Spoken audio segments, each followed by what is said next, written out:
Ezekiel chapter 1. In the 30th year, in the 4th month, on the 5th day, while I was among the exiles by the Chebar river, the heavens were opened, and I saw visions of God. On the 5th of the month, it was the 5th year of the exile of King Jehoiakim, the word of the Lord came to Ezekiel the priest, the son of Buzi, by the Chebar river in the land of the Babylonians. There the hand of the Lord was upon him. I looked, and I saw a windstorm coming out of the north, an immense cloud with flashing lightning, and surrounded by brilliant light. The center of the fire looked like glowing metal, and in the fire was what looked like 4 living creatures. In appearance their form was that of a man, but each of them had 4 faces and 4 wings.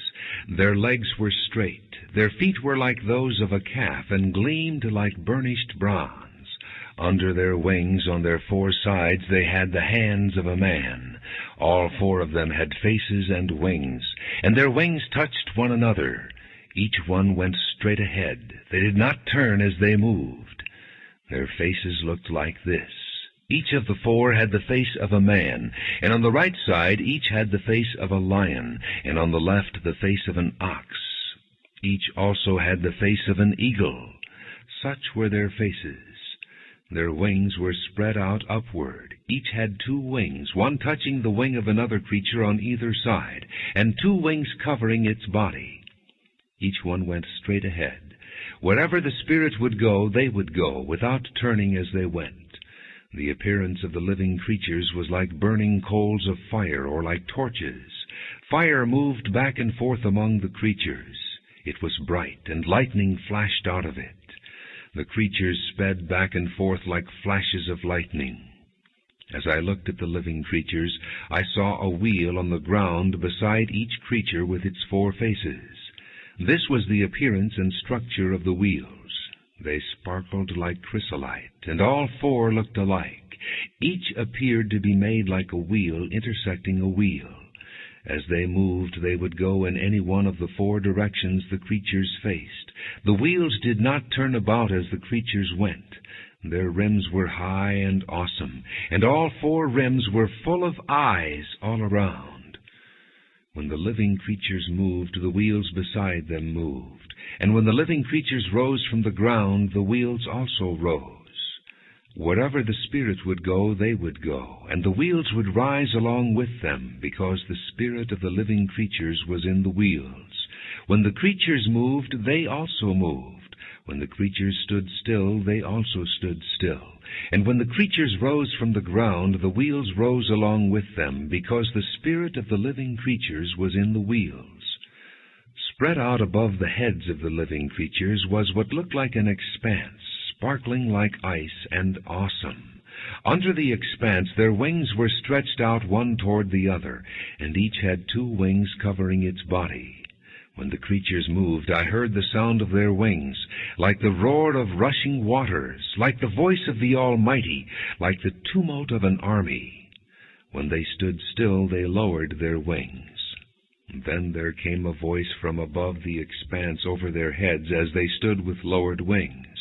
Above the expanse over their heads was what looked like a throne of sapphire, and high above on the throne was a figure like that of a man. I saw that from what appeared to be his waist up he looked like glowing metal, as if full of fire, and that from there down he looked like fire, and brilliant light surrounded him. Like the appearance of a rainbow in the clouds on a rainy day, so was the radiance around him. This was the appearance of the likeness of the glory of the Lord. When I saw it, I fell face down, and I heard the voice of one speaking. Ezekiel chapter 2. He said to me, Son of man, stand up on your feet, and I will speak to you. As he spoke, the Spirit came into me and raised me to my feet, and I heard him speaking to me. He said, Son of man, I am sending you to the Israelites, to a rebellious nation that has rebelled against me. They and their fathers have been in revolt against me to this very day. The people to whom I am sending you are obstinate and stubborn. Say to them, This is what the sovereign Lord says. And whether they listen or fail to listen, for they are a rebellious house, they will know that a prophet has been among them. And you, son of man, do not be afraid of them or their words. Do not be afraid, though briars and thorns are all around you, and you live among scorpions. Do not be afraid of what they say or terrified by them, though they are a rebellious house. You must speak my words to them, whether they listen or fail to listen, for they are rebellious. But you, son of man, listen to what I say to you. Do not rebel like that rebellious house. Open your mouth and eat what I give you. Then I looked, and I saw a hand stretched out to me. In it was a scroll, which he unrolled before me. On both sides of it were written words of lament and mourning and woe. Ezekiel chapter 3. And he said to me, Son of man, eat what is before you, eat this scroll. Then go and speak to the house of Israel. So I opened my mouth, and he gave me the scroll to eat.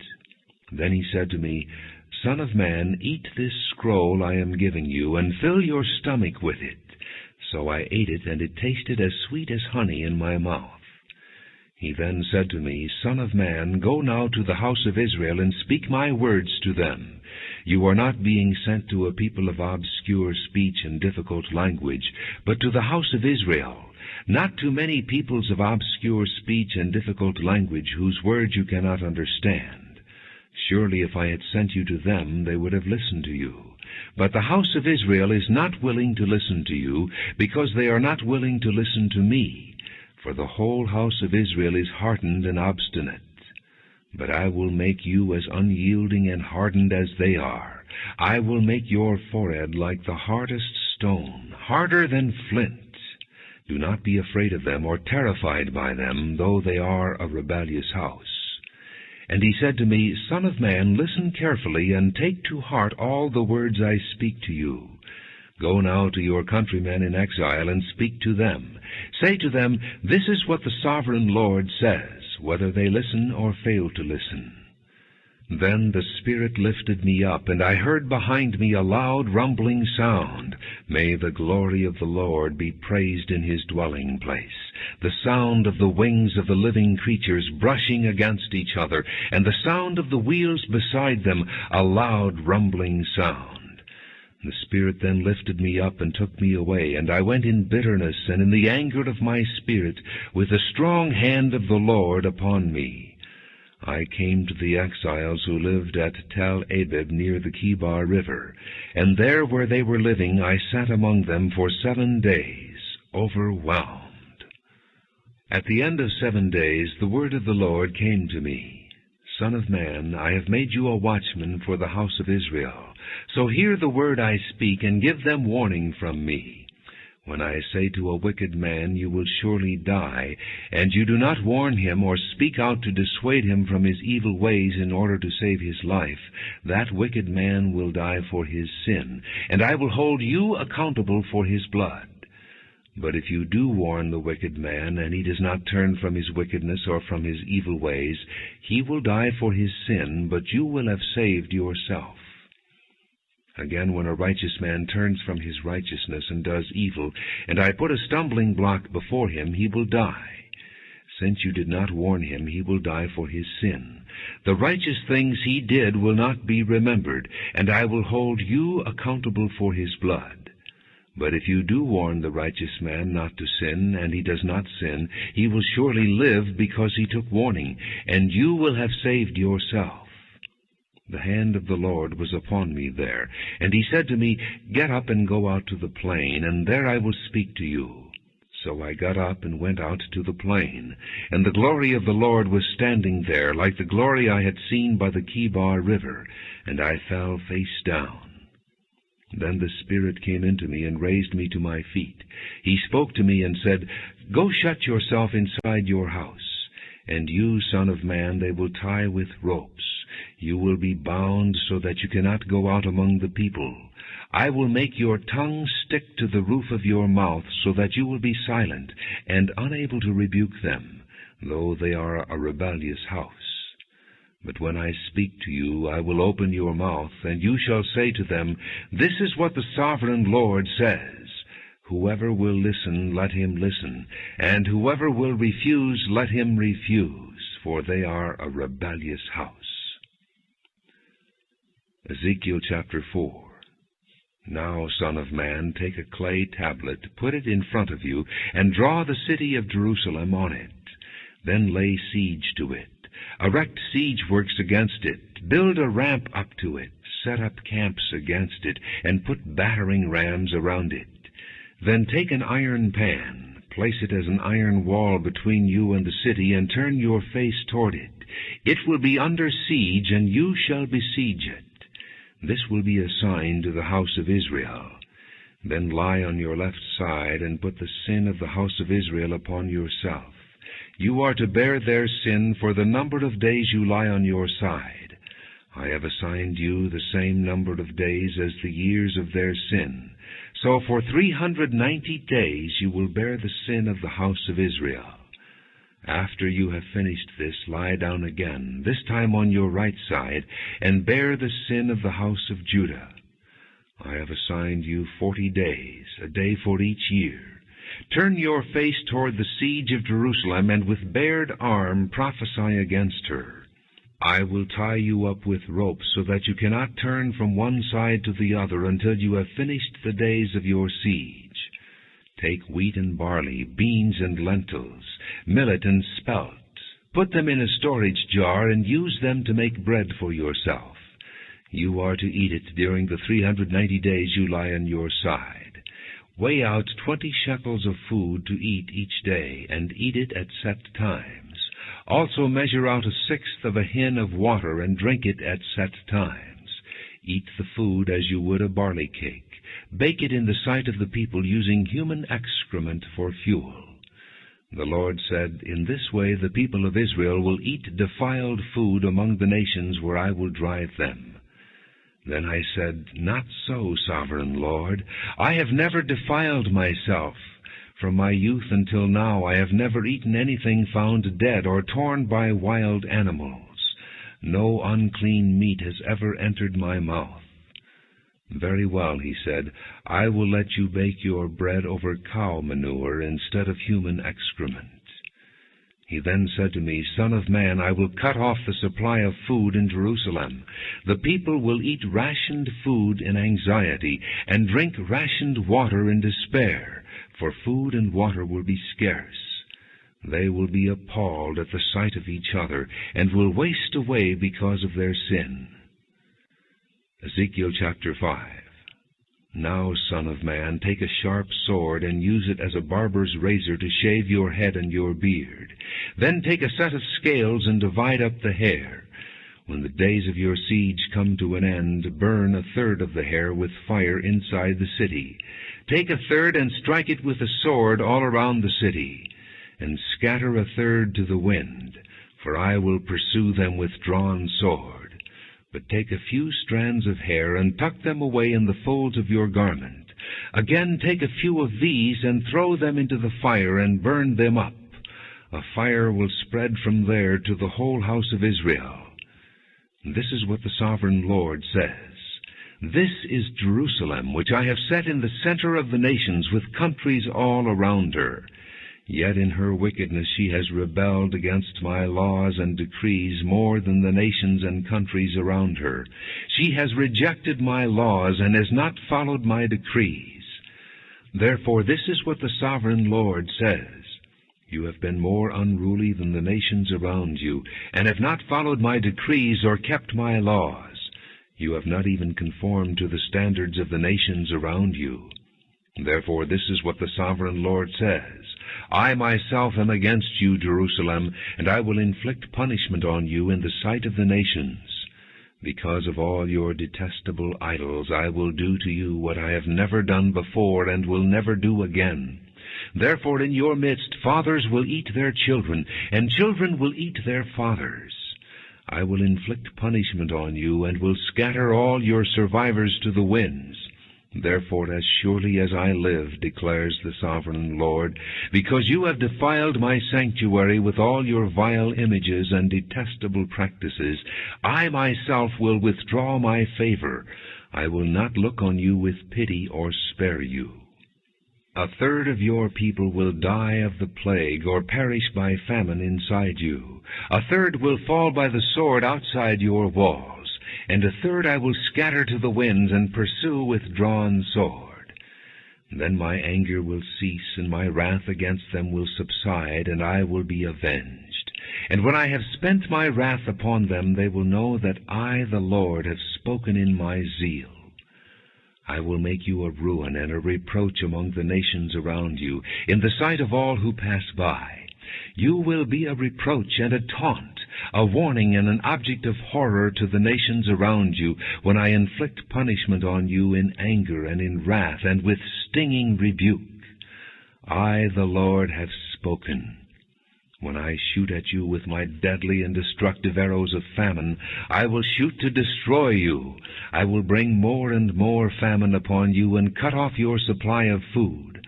I will send famine and wild beasts against you, and they will leave you childless. Plague and bloodshed will sweep through you, and I will bring the sword against you. I, the Lord, have spoken. Ezekiel chapter 6. The word of the Lord came to me. Son of man, set your face against the mountains of Israel. Prophesy against them, and say, O mountains of Israel, hear the word of the sovereign Lord. This is what the sovereign Lord says to the mountains and hills, to the ravines and valleys. I am about to bring a sword against you, and I will destroy your high places. Your altars will be demolished, and your incense altars will be smashed, and I will slay your people in front of your idols. I will lay the dead bodies of the Israelites in front of their idols, and I will scatter your bones around your altars. Wherever you live, the towns will be laid waste, and the high places demolished, so that your altars will be laid waste and devastated, your idols smashed and ruined, your incense altars broken down, and what you have made wiped out. Your people will fall slain among you, and you will know that I am the Lord. But I will spare some, for some of you will escape the sword when you are scattered among the lands and nations. Then in the nations where they have been carried captive, those who escape will remember me, how I have been grieved by their adulterous hearts, which have turned away from me, and by their eyes which have lusted after their idols. They will loathe themselves for the evil they have done and for all their detestable practices, and they will know that I am the Lord. I did not threaten in vain to bring this calamity on them. This is what the sovereign Lord says. Strike your hands together and stamp your feet and cry out, Alas! Because of all the wicked and detestable practices of the house of Israel, for they will fall by the sword, famine, and plague. He that is far away will die of the plague, and he that is near will fall by the sword, and he that survives and is spared will die of famine. So will I spend my wrath upon them. And they will know that I am the Lord when their people lie slain among their idols around their altars, on every high hill and on all the mountain tops, under every spreading tree and every leafy oak, places where they offered fragrant incense to all their idols. And I will stretch out my hand against them and make the land a desolate waste from the desert to Diblah, wherever they live. And then they will know that I am the Lord. Ezekiel chapter 7.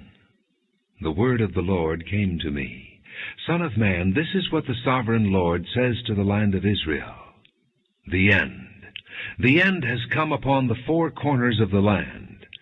The end is now upon you, and I will unleash my anger against you. I will judge you according to your conduct, and repay you for all your detestable practices.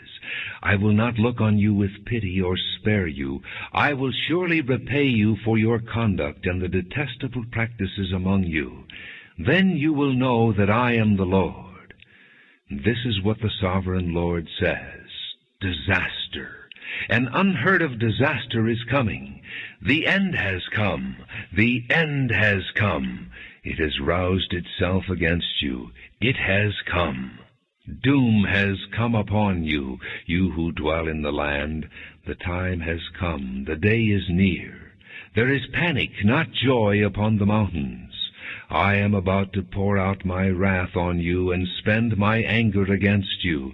I will judge you according to your conduct and repay you for all your detestable practices. I will not look on you with pity or spare you. I will repay you in accordance with your conduct and the detestable practices among you. Then you will know that it is I, the Lord, who strikes the blow. The day is here. It has come. Doom has burst forth. The rod has budded. Arrogance has blossomed. Violence has grown into a rod to punish wickedness. None of the people will be left, none of that crowd. No wealth, nothing of value. The time has come. The day has arrived. Let not the buyer rejoice, nor the seller grieve, for wrath is upon the whole crowd. The seller will not recover the land he has sold as long as both of them live, for the vision concerning the whole crowd will not be reversed. Because of their sins, not one of them will preserve his life. Though they blow the trumpet and get everything ready, no one will go into battle, for my wrath is upon the whole crowd. Outside is the sword, inside are plague and famine. Those in the country will die by the sword, and those in the city will be devoured by famine and plague. All who survive and escape will be in the mountains, moaning like doves of the valleys, each because of his sins. Every hand will go limp, and every knee will become as weak as water. They will put on sackcloth and be clothed with terror. Their faces will be covered with shame, and their heads will be shaved. They will throw their silver into the streets, and their gold will be an unclean thing. Their silver and gold will not be able to save them in the day of the Lord's wrath. They will not satisfy their hunger or fill their stomachs with it, for it has made them stumble into sin. They were proud of their beautiful jewelry and used it to make their detestable idols and vile images. Therefore I will turn these into an unclean thing for them. I will hand it all over as plunder to foreigners and as loot to the wicked of the earth, and they will defile it. I will turn my face away from them, and they will desecrate my treasured place. Robbers will enter it and desecrate it. Prepare chains, because the land is full of bloodshed, and the city is full of violence. I will bring the most wicked of the nations to take possession of their houses. I will put an end to the pride of the mighty, and their sanctuaries will be desecrated. When terror comes, they will seek peace, but there will be none. Calamity upon calamity will come, and rumor upon rumor. They will try to get a vision from the prophet. The teaching of the law by the priest will be lost, as will the counsel of the elders. The king will mourn, the prince will be clothed with despair, and the hands of the people of the land will tremble. I will deal with them according to their conduct, and by their own standards I will judge them. Then they will know that I am the Lord. Ezekiel chapter 8. In the 6th year, in the 6th month, on the 5th day, while I was sitting in my house, and the elders of Judah were sitting before me, the hand of the sovereign Lord came upon me there. I looked, and I saw a figure like that of a man. From what appeared to be his waist down he was like fire, and from there up his appearance was as bright as glowing metal. He stretched out what looked like a hand, and took me by the hair of my head. The Spirit lifted me up between earth and heaven, and in visions of God he took me to Jerusalem, to the entrance to the north gate of the inner court, where the idol that provokes to jealousy stood. And there before me was the glory of the God of Israel, as in the vision I had seen in the plain. And then he said to me, Son of man, look toward the north.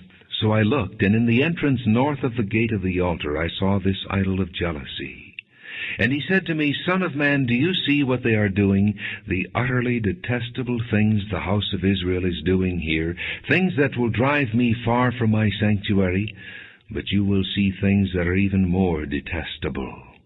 Then he brought me to the entrance to the court. I looked, and I saw a hole in the wall. He said to me, Son of man, now dig into the wall. So I dug into the wall and saw a doorway there. And he said to me, Go in and see the wicked and detestable things they are doing here. So I went in and looked, and I saw portrayed all over the walls all kinds of crawling things and detestable animals, and all the idols of the house of Israel. In front of them stood 70 elders of the house of Israel, and Jaazaniah son of Shaphan was standing among them. Each had a censer in his hand, and a fragrant cloud of incense was rising. He said to me, Son of man, have you seen what the elders of the house of Israel are doing in the darkness, each at the shrine of his own idol? They say, The Lord does not see us. The Lord has forsaken the land. Again he said, You will see them doing things that are even more detestable. Then he brought me to the entrance to the north gate of the house of the Lord, and I saw women sitting there, mourning for Tammuz. He said to me, Do you see this, Son of man? You will see things that are even more detestable than this. He then brought me into the inner court of the house of the Lord, and there at the entrance to the temple, between the portico and the altar, were about 25 men. With their backs toward the temple of the Lord, and their faces toward the east, they were bowing down to the sun in the east. He said to me, Have you seen this, Son of man? Is it a trivial matter for the house of Judah to do the detestable things they are doing here? Must they also fill the land with violence and continually provoke me to anger? Look at them putting the branch to their nose. Therefore I will deal with them in anger. I will not look on them with pity or spare them. Although they shout in my ears, I will not listen to them. Ezekiel chapter 9. Then I heard him call out in a loud voice, Bring the guards of the city here, each with a weapon in his hand. And I saw 6 men coming from the direction of the upper gate, which faces north, each with a deadly weapon in his hand. With them was a man clothed in linen, who had a writing kit at his side. They came in and stood beside the bronze altar. Now the glory of the God of Israel went up from above the cherubim where it had been, and moved to the threshold of the temple. Then the Lord called to the man clothed in linen, who had the writing kit at his side, and said to him, Go throughout the city of Jerusalem, and put a mark on the foreheads of those who grieve and lament over all the detestable things that are done in it. As I listened, he said to the others, Follow him through the city, and kill without showing pity or compassion. Slaughter old men, young men and maidens, women and children, but do not touch anyone who has the mark.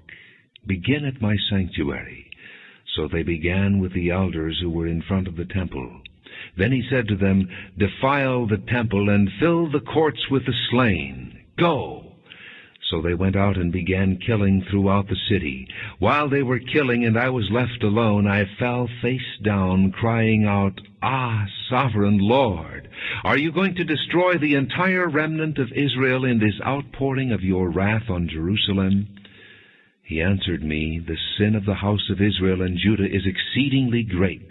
The land is full of bloodshed, and the city is full of injustice. They say, The Lord has forsaken the land. The Lord does not see.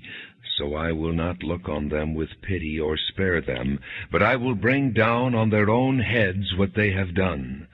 Then the man in linen with the writing kit at his side brought back word, saying, I have done as you commanded. Ezekiel chapter 10. I looked, and I saw the likeness of a throne of sapphire above the expanse that was over the heads of the cherubim. The Lord said to the man clothed in linen, Go in among the wheels beneath the cherubim. Fill your hands with burning coals from among the cherubim, and scatter them over the city. And as I watched, he went in. Now the cherubim were standing on the south side of the temple when the man went in, and a cloud filled the inner court. Then the glory of the Lord rose from above the cherubim and moved to the threshold of the temple. The cloud filled the temple, and the court was full of the radiance of the glory of the Lord. The sound of the wings of the cherubim could be heard as far away as the outer court, like the voice of God Almighty when he speaks. When the Lord commanded the man in linen, Take fire from among the wheels, from among the cherubim, the man went in and stood beside a wheel. Then one of the cherubim reached out his hand to the fire that was among them. He took up some of it and put it into the hands of the man in linen, who took it and went out. Under the wings of the cherubim could be seen what looked like the hands of a man. I looked, and I saw beside the cherubim 4 wheels, one beside each of the cherubim. The wheels sparkled like chrysolite. As for their appearance, the 4 of them looked alike. Each was like a wheel intersecting a wheel. As they moved, they would go in any one of the 4 directions the cherubim faced. The wheels did not turn about as the cherubim went. The cherubim went in whatever direction the head faced, without turning as they went. Their entire bodies, including their backs, their hands, and their wings, were completely full of eyes, as were their 4 wheels. I heard the wheels being called the whirling wheels. Each of the cherubim had 4 faces. One face was that of a cherub, the second the face of a man, the third the face of a lion, and the 4th the face of an eagle. Then the cherubim rose upward. These were the living creatures I had seen by the Kebar River. When the cherubim moved, the wheels beside them moved. And when the cherubim spread their wings to rise from the ground, the wheels did not leave their side. When the cherubim stood still, they also stood still. And when the cherubim rose, they rose with them, because the spirit of the living creatures was in them. Then the glory of the Lord departed from over the threshold of the temple, and stopped above the cherubim. While I watched, the cherubim spread their wings and rose from the ground, and as they went, the wheels went with them. They stopped at the entrance to the east gate of the Lord's house, and the glory of the God of Israel was above them. These were the living creatures I had seen beneath the God of Israel by the Kebar River, and I realized that they were cherubim. Each had 4 faces and 4 wings, and under their wings was what looked like the hands of a man. Their faces had the same appearance as those I had seen by the Kebar River. Each one went straight ahead. Ezekiel chapter 11. Then the Spirit lifted me up and brought me to the gate of the house of the Lord that faces east. And there at the entrance to the gate were 25 men, and I saw among them Jaazaniah son of Azar, and Pelatiah son of Benaiah, leaders of the people.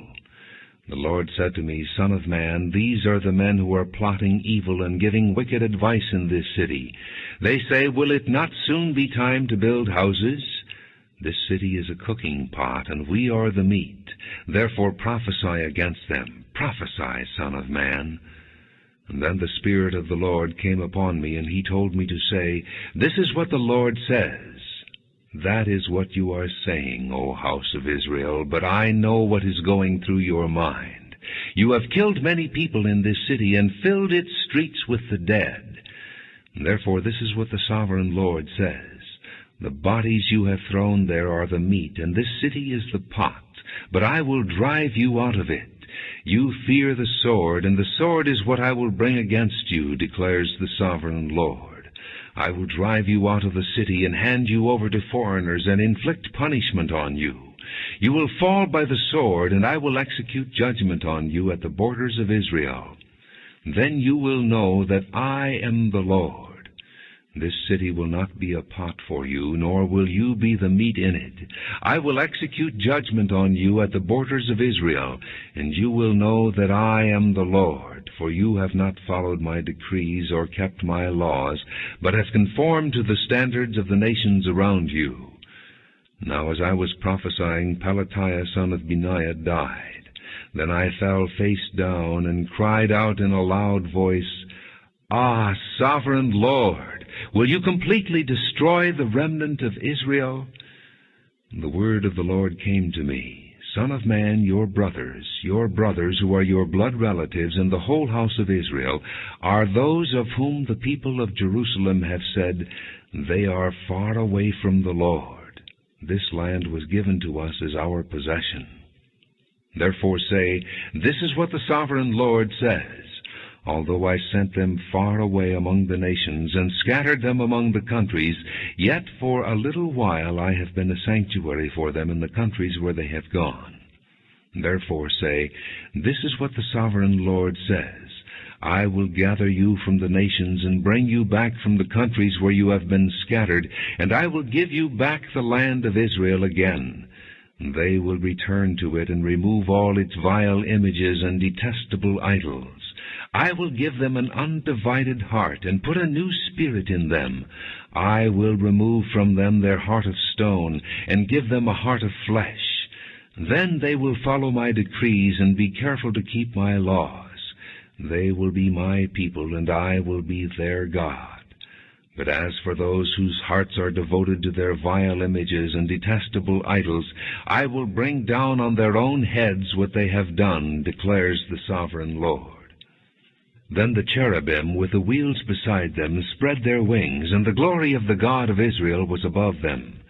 The glory of the Lord went up from within the city, and stopped above the mountain east of it.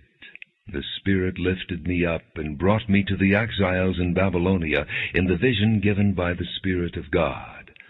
Then the vision I had seen went up from me, and I told the exiles everything the Lord had shown me. Ezekiel chapter 12. The word of the Lord came to me. Son of man, you are living among a rebellious people. They have eyes to see, but do not see, and ears to hear, but do not hear, for they are a rebellious people. Therefore, Son of man, pack your belongings for exile, and in the daytime, as they watch, set out and go from where you are to another place. Perhaps they will understand, though they are a rebellious house. During the daytime, while they watch, bring out your belongings packed for exile. Then in the evening, while they are watching, go out like those who go into exile. While they watch, dig through the wall, and take your belongings out through it. Put them on your shoulder as they are watching, and carry them out at dusk. Cover your face so that you cannot see the land, for I have made you a sign to the house of Israel. So I did as I was commanded. During the day I brought out my things packed for exile. Then in the evening I dug through the wall with my hands. I took my belongings out at dusk, carrying them on my shoulders while they watched. In the morning the word of the Lord came to me. Son of man, did not that rebellious house of Israel ask you, what are you doing? Say to them, this is what the sovereign Lord says. This oracle concerns the prince in Jerusalem and the whole house of Israel who are there. Say to them, I am a sign to you. As I have done, so it will be done to them.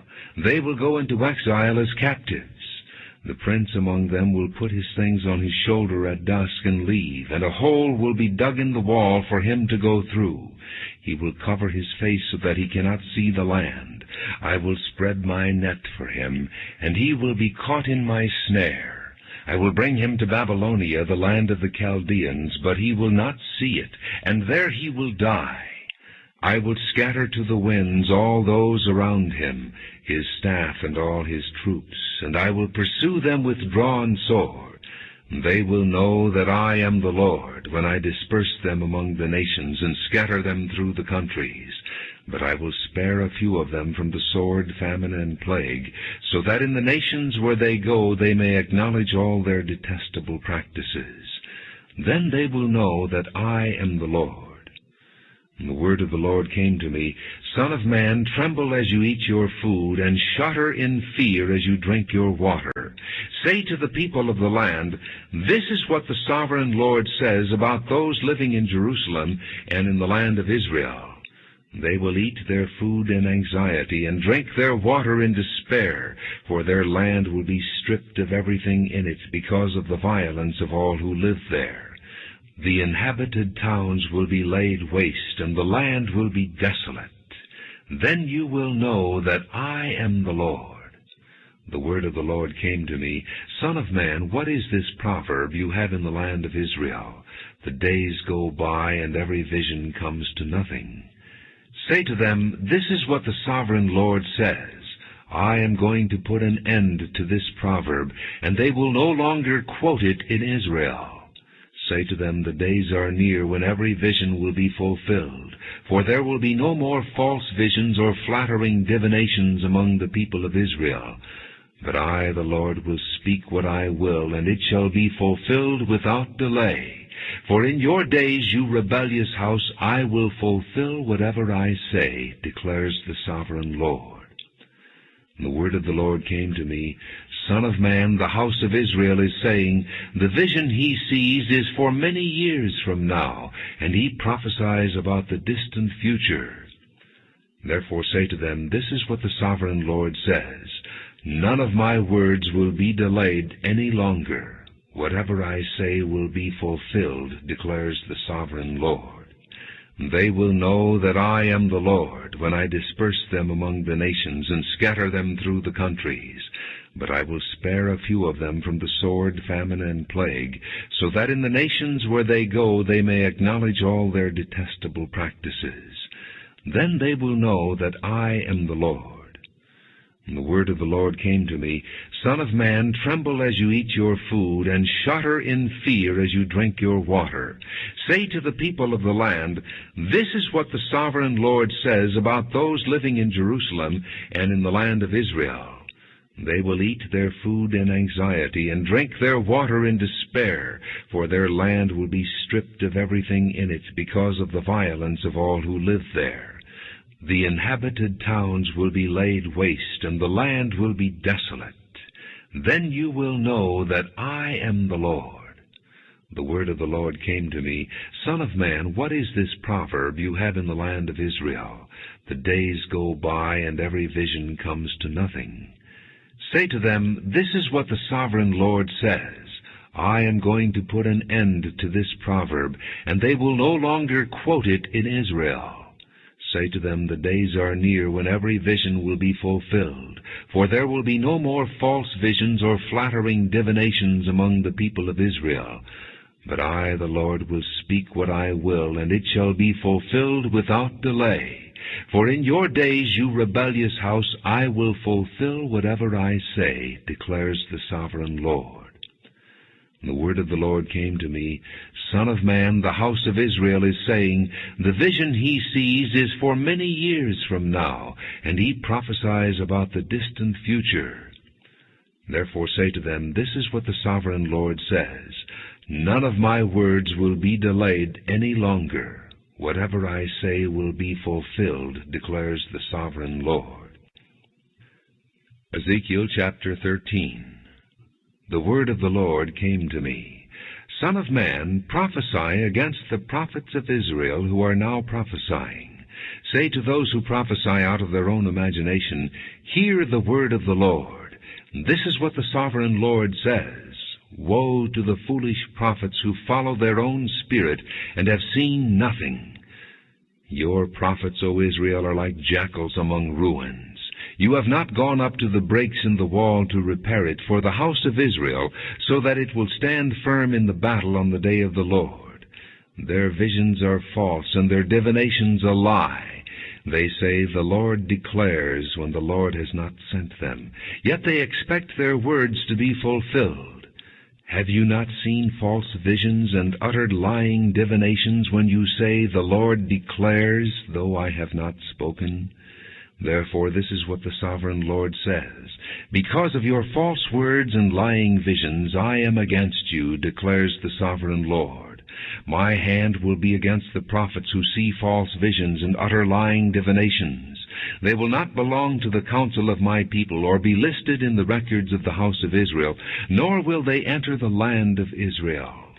Then you will know that I am the Sovereign Lord. Because they lead my people astray, saying, Peace, when there is no peace, and because when a flimsy wall is built, they cover it with whitewash. Therefore tell those who cover it with whitewash that it is going to fall. Rain will come in torrents, and I will send hailstones hurtling down, and violent winds will burst forth. When the wall collapses, will people not ask you, Where is the whitewash you covered it with? Therefore this is what the Sovereign Lord says, In my wrath I will unleash a violent wind, and in my anger hailstones and torrents of rain will fall with destructive fury. I will tear down the wall you have covered with whitewash, and will level it to the ground, so that its foundation will be laid bare. When it falls, you will be destroyed in it, and you will know that I am the Lord. So I will spend my wrath against the wall, and against those who covered it with whitewash. I will say to you, The wall is gone, and so are those who whitewashed it, those prophets of Israel who prophesied to Jerusalem and saw visions of peace for her when there was no peace, declares the Sovereign Lord. Now, Son of man, set your face against the daughters of your people who prophesy out of their own imagination. Prophesy against them and say, This is what the sovereign Lord says. Woe to the women who sew magic charms on all their wrists, and make veils of various lengths for their heads, in order to ensnare people. Will you ensnare the lives of my people, but preserve your own? You have profaned me among my people for a few handfuls of barley and scraps of bread. By lying to my people who listen to lies, you have killed those who should not have died, and have spared those who should not live. Therefore this is what the sovereign Lord says. I am against your magic charms with which you ensnare people like birds, and I will tear them from your arms. I will set free the people that you ensnare like birds. I will tear off your veils and save my people from your hands, and they will no longer fall prey to your power. Then you will know that I am the Lord, because you disheartened the righteous with your lies when I had brought them no grief, and because you encouraged the wicked not to turn from their evil ways and so save their lives. Therefore you will no longer see false visions or practice divination. I will save my people from your hands, and then you will know that I am the Lord. Ezekiel chapter 14. Some of the elders of Israel came to me and sat down in front of me. Then the word of the Lord came to me, Son of man, these men have set up idols in their hearts and put wicked stumbling blocks before their faces. Should I let them inquire of me at all? Therefore speak to them and tell them, This is what the sovereign Lord says. When any Israelite sets up idols in his heart and puts a wicked stumbling block before his face and then goes to a prophet, I, the Lord, will answer him myself in keeping with his great idolatry. I will do this to recapture the hearts of the people of Israel, who have all deserted me for their idols. Therefore say to the house of Israel, This is what the sovereign Lord says. Repent, turn from your idols, and renounce all your detestable practices. When any Israelite or any alien living in Israel separates himself from me, and sets up idols in his heart, and puts a wicked stumbling block before his face, and then goes to a prophet to inquire of me, I, the Lord, will answer him myself. I will set my face against that man, and make him an example and a byword. I will cut him off from my people. Then you will know that I am the Lord. And if the prophet is enticed to utter a prophecy, I, the Lord, have enticed that prophet, and I will stretch out my hand against him, and destroy him from among my people Israel. They will bear their guilt. The prophet will be as guilty as the one who consults him. Then the people of Israel will no longer stray from me, nor will they defile themselves any more with all their sins. They will be my people, and I will be their God, declares the sovereign Lord. And the word of the Lord came to me, Son of man, if a country sins against me by being unfaithful, and I stretch out my hand against it to cut off its food supply, and send famine upon it, and kill its men and their animals, even if these three men, Noah, Daniel, and Job, were in it, they could save only themselves by their righteousness, declares the sovereign Lord. Or if I send wild beasts through that country, and they leave it childless, and it becomes desolate, so that no one can pass through it because of the beasts, as surely as I live, declares the sovereign Lord, even if these three men were in it, they could not save their own sons or daughters. They alone would be saved, but the land would be desolate. Or if I bring a sword against that country, and say, Let the sword pass throughout the land, and I kill its men and their animals, as surely as I live, declares the sovereign Lord, even if these three men were in it, they could not save their own sons or daughters. They alone would be saved. Or if I send a plague into that land, and pour out my wrath upon it through bloodshed, killing its men and their animals, as surely as I live, declares the sovereign Lord, even if Noah, Daniel, and Job were in it, they could save neither son nor daughter. They would save only themselves by their righteousness. For this is what the sovereign Lord says, How much worse will it be when I send against Jerusalem my 4 dreadful judgments, sword and famine and wild beasts and plague, to kill its men and their animals. Yet there will be some survivors, sons and daughters, who will be brought out of it. They will come to you, and when you see their conduct and their actions, you will be consoled regarding the disaster I have brought upon Jerusalem, every disaster I have brought upon it. You will be consoled when you see their conduct and their actions, for you will know that I have done nothing in it without cause, declares the sovereign Lord. Ezekiel chapter 15. The word of the Lord came to me, Son of man, how is the wood of a vine better than that of a branch on any of the trees in the forest? Is wood ever taken from it to make anything useful? Do they make pegs from it to hang things on? And after it is thrown on the fire as fuel, and the fire burns both ends and chars the middle, is it then useful for anything? If it was not useful for anything when it was whole, how much less can it be made into something useful when the fire has burned it and it is charred? Therefore this is what the sovereign Lord says, As I have given the wood of the vine among the trees of the forest as fuel for the fire, so will I treat the people living in Jerusalem. I will set my face against them. Although they have come out of the fire will yet consume them. And when I set my face against them, you will know that I am the Lord. I will make the land desolate because they have been unfaithful, declares the sovereign Lord. Ezekiel chapter 16. The word of the Lord came to me. Son of man, confront Jerusalem with her detestable practices, and say, This is what the sovereign Lord says to Jerusalem. Your ancestry and birth were in the land of the Canaanites. Your father was an Amorite, and your mother a Hittite. On the day you were born, your cord was not cut, nor were you washed with water to make you clean, nor were you rubbed with salt or wrapped in cloths. No one looked on you with pity or had compassion enough to do any of these things for you. Rather, you were thrown out into the open field, for on the day you were born you were despised. Then I passed by and saw you kicking about in your blood, and as you lay there in your blood I said to you, Live! I made you grow like a plant of the field. You grew up and developed and became the most beautiful of jewels. Your breasts were formed, and your hair grew, you who were naked and bare. Later I passed by, and when I looked at you and saw that you were old enough for love, I spread the corner of my garment over you and covered your nakedness. I gave you my solemn oath and entered into a covenant with you, declares the sovereign Lord, and you became mine. I bathed you with water and washed the blood from you and put ointments on you. I clothed you with an embroidered dress and put leather sandals on you. I dressed you in fine linen and covered you with costly garments. I adorned you with jewelry. I put bracelets on your arms and a necklace around your neck.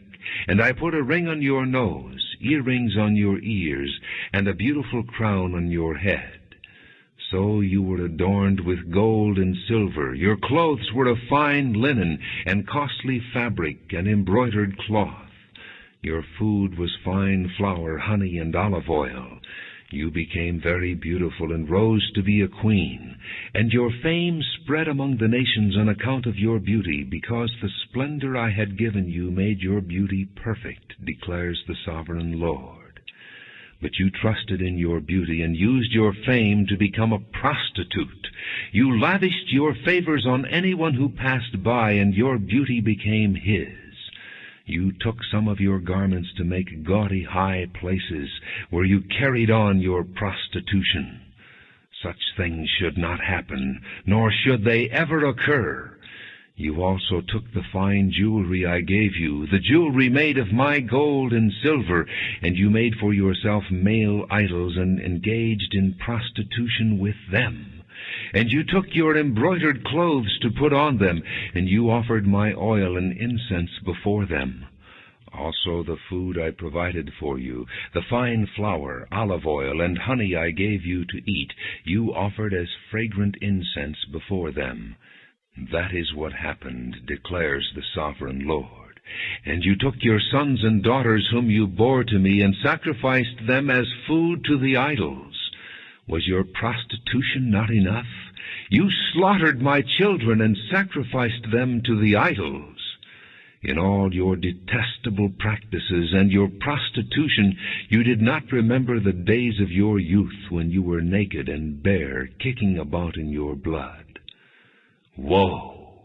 Woe to you, declares the sovereign Lord. In addition to all your other wickedness, you built a mound for yourself and made a lofty shrine in every public square. At the head of every street you built your lofty shrines and degraded your beauty, offering your body with increasing promiscuity to anyone who passed by. You engaged in prostitution with the Egyptians, your lustful neighbors, and provoked me to anger with your increasing promiscuity. So I stretched out my hand against you and reduced your territory. I gave you over to the greed of your enemies, the daughters of the Philistines, who were shocked by your lewd conduct.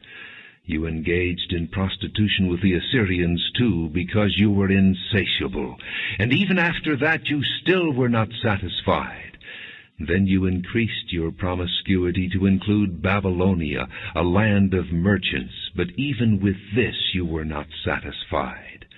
How weak-willed you are, declares the sovereign Lord, when you do all these things, acting like a brazen prostitute. When you built your mounds at the head of every street and made your lofty shrines in every public square, you were unlike a prostitute because you scorned payment. You adulterous wife, you prefer strangers to your own husband. Every prostitute receives a fee, but you give gifts to all your lovers, bribing them to come to you from everywhere for your illicit favors. So in your prostitution you are the opposite of others. No one runs after you for your favors. You are the very opposite, for you give payment and none is given to you. Therefore, you prostitute, hear the word of the Lord. This is what the sovereign Lord says. Because you poured out your wealth and exposed your nakedness in your promiscuity with your lovers, and because of all your detestable idols, and because you gave them your children's blood, therefore I am going to gather all your lovers with whom you found pleasure, those you loved as well as those you hated. I will gather them against you from all around, and will strip you in front of them, and they will see all your nakedness. I will sentence you to the punishment of women who commit adultery and who shed blood. I will bring upon you the blood vengeance of my wrath and jealous anger. And then I will hand you over to your lovers, and they will tear down your mounds and destroy your lofty shrines. They will strip you of your clothes and take your fine jewelry and leave you naked and bare. They will bring a mob against you, who will stone you and hack you to pieces with their swords. They will burn down your houses and inflict punishment on you in the sight of many women. I will put a stop to your prostitution, and you will no longer pay your lovers. Then my wrath against you will subside, and my jealous anger will turn away from you. I will be calm and no longer angry. Because you did not remember the days of your youth, but enraged me with all these things, I will surely bring down on your head what you have done, declares the sovereign Lord. Did you not add lewdness to all your other detestable practices? Everyone who quotes Proverbs will quote this proverb about you, like mother, like daughter. You are a true daughter of your mother, who despised her husband and her children, and you are a true sister of your sisters, who despised their husbands and their children. Your mother was a Hittite, and your father an Amorite. Your older sister was Samaria, who lived to the north of you with her daughters, and your younger sister, who lived to the south of you with her daughters, was Sodom. You not only walked in their ways and copied their detestable practices, but in all your ways you soon became more depraved than they. As surely as I live, declares the sovereign Lord, your sister Sodom and her daughters never did what you and your daughters have done. Now this was the sin of your sister Sodom. She and her daughters were arrogant, overfed, and unconcerned. They did not help the poor and needy. They were haughty, and did detestable things before me. Therefore I did away with them, as you have seen. Samaria did not commit half the sins you did. You have done more detestable things than they, and have made your sisters seem righteous by all these things you have done. Bear your disgrace, for you have furnished some justification for your sisters. Because your sins were more vile than theirs, they appear more righteous than you. So then be ashamed and bear your disgrace, for you have made your sisters appear righteous. However, I will restore the fortunes of Sodom and her daughters, and of Samaria and her daughters, and your fortunes along with them, so that you may bear your disgrace, and be ashamed of all you have done in giving them comfort. And your sisters, Sodom with her daughters, and Samaria with her daughters, will return to what they were before, and you and your daughters will return to what you were before. You would not even mention your sister Sodom in the day of your pride, before your wickedness was uncovered. Even so you are now scorned by the daughters of Edom, and all her neighbors, and the daughters of the Philistines, all those around you who despise you. You will bear the consequences of your lewdness and your detestable practices, declares the Lord. This is what the sovereign Lord says. I will deal with you as you deserve, because you have despised my oath by breaking the covenant. Yet I will remember the covenant I made with you in the days of your youth, and I will establish an everlasting covenant with you.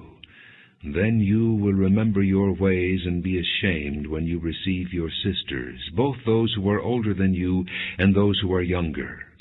I will give them to you as daughters, but not on the basis of my covenant with you. So I will establish my covenant with you, and you will know that I am the Lord. Then when I make atonement for you for all you have done, you will remember and be ashamed, and never again open your mouth because of your humiliation, declares the sovereign Lord.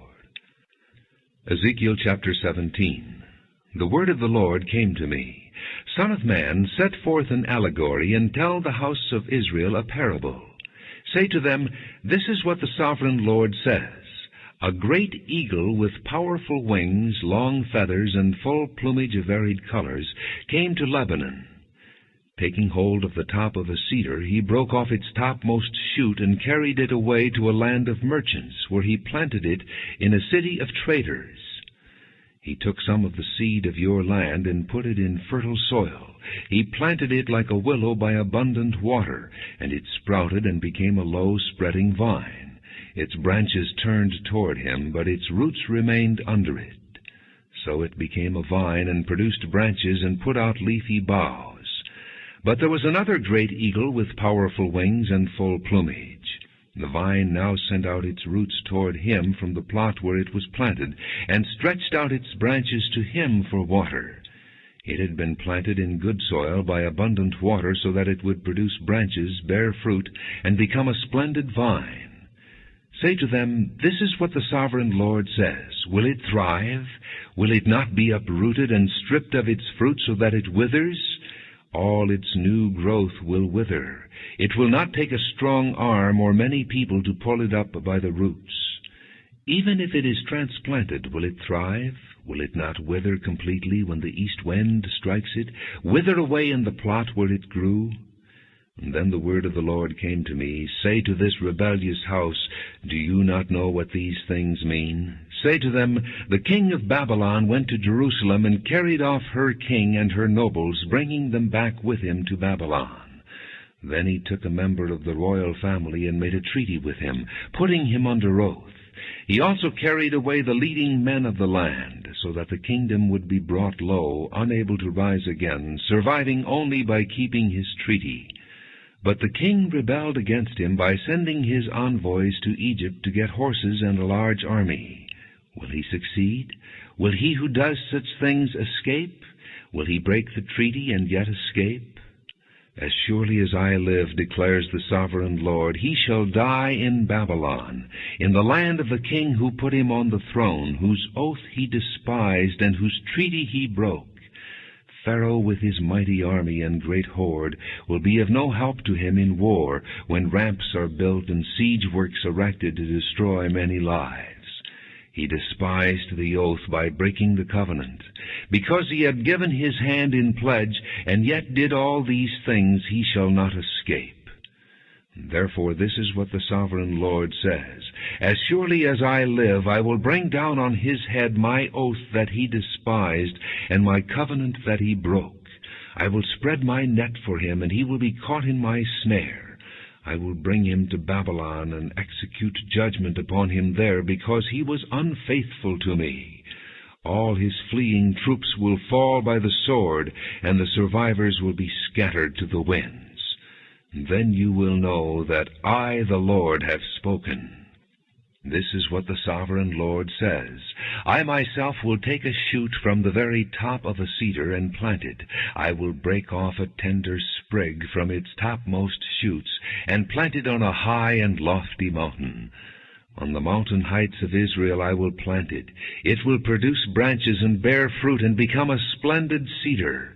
Birds of every kind will nest in it. They will find shelter in the shade of its branches. All the trees of the field will know that I, the Lord, bring down the tall tree and make the low tree grow tall. I dry up the green tree and make the dry tree flourish. I, the Lord, have spoken, and I will do it. Ezekiel chapter 18. The word of the Lord came to me. What do you people mean by quoting this proverb about the land of Israel?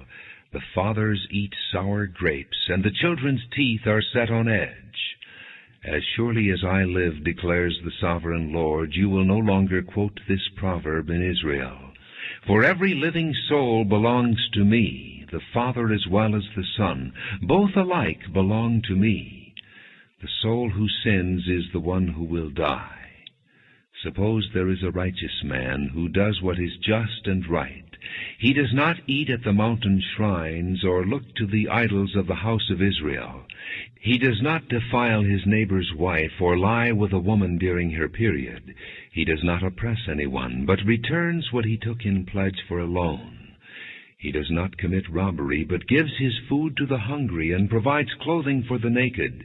He does not lend at usury or take excessive interest. He withholds his hand from doing wrong and judges fairly between man and man. He follows my decrees and faithfully keeps my laws. That man is righteous. He will surely live, declares the sovereign Lord. Suppose he has a violent son who sheds blood or does any of these other things, though the father has done none of them.